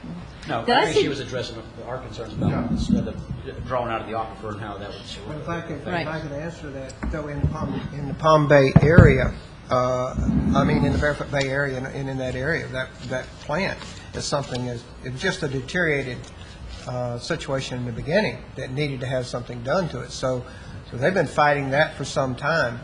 And so it is, as Peggy was stating, it is more of a water quality. And yeah, it will be expanded, looks like, and that's the plans. But the truth is, it's been a deteriorated situation for some time because it was under private ownership. Right, And the county had to come in and take it over. right. And so when the county took it over, the county is modernizing the plant and expanding the plant. I would assume, I know we're putting in 3 wells, and we wanted, what, 6? Well, we're or putting in 7? 3 right now. Ultimately, we'll be looking for a capacity to be equal to another 3 on our north system like that. And as agriculture disappears, so should the artesian wells. And that's happening, so maybe development's not so bad, and by the way, I'm being facetious. Well, also St. Lucie County, how many wells are they putting in? Well, St. Lucie County, you need to recognize St. Lucie County is really multiple entities down there. It's City of Port St. Lucie has just put in, well, actually, a year ago, they put in an application to South Florida Water Management District for 52 million gallon a day capacity. That the modeling impacts us, give you relative numbers. Our groundwater levels associated with our deep wells would potentially be affected by 4 or 5 feet in Indian River County, and our north system would be even affected by it. And that doesn't include Fort Pierce Utilities, nor does it include St. Lucie County itself on the basis of some of the new developments that are coming in. So the issue of water supply has kind of been one of those sleeper components that's sitting out there right now, and I think that's where Indian River County is looking at trying to avoid getting caught unawares.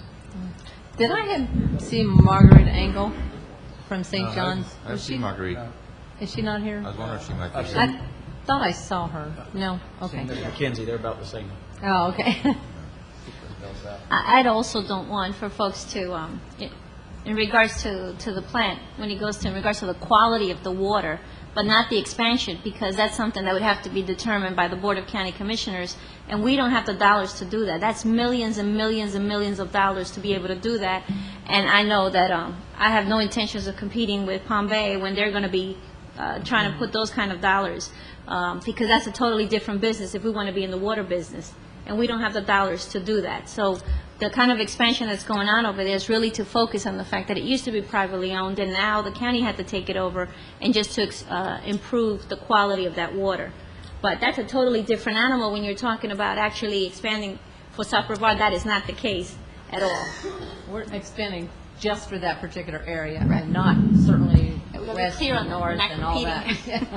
No, I don't think we want to get in that war.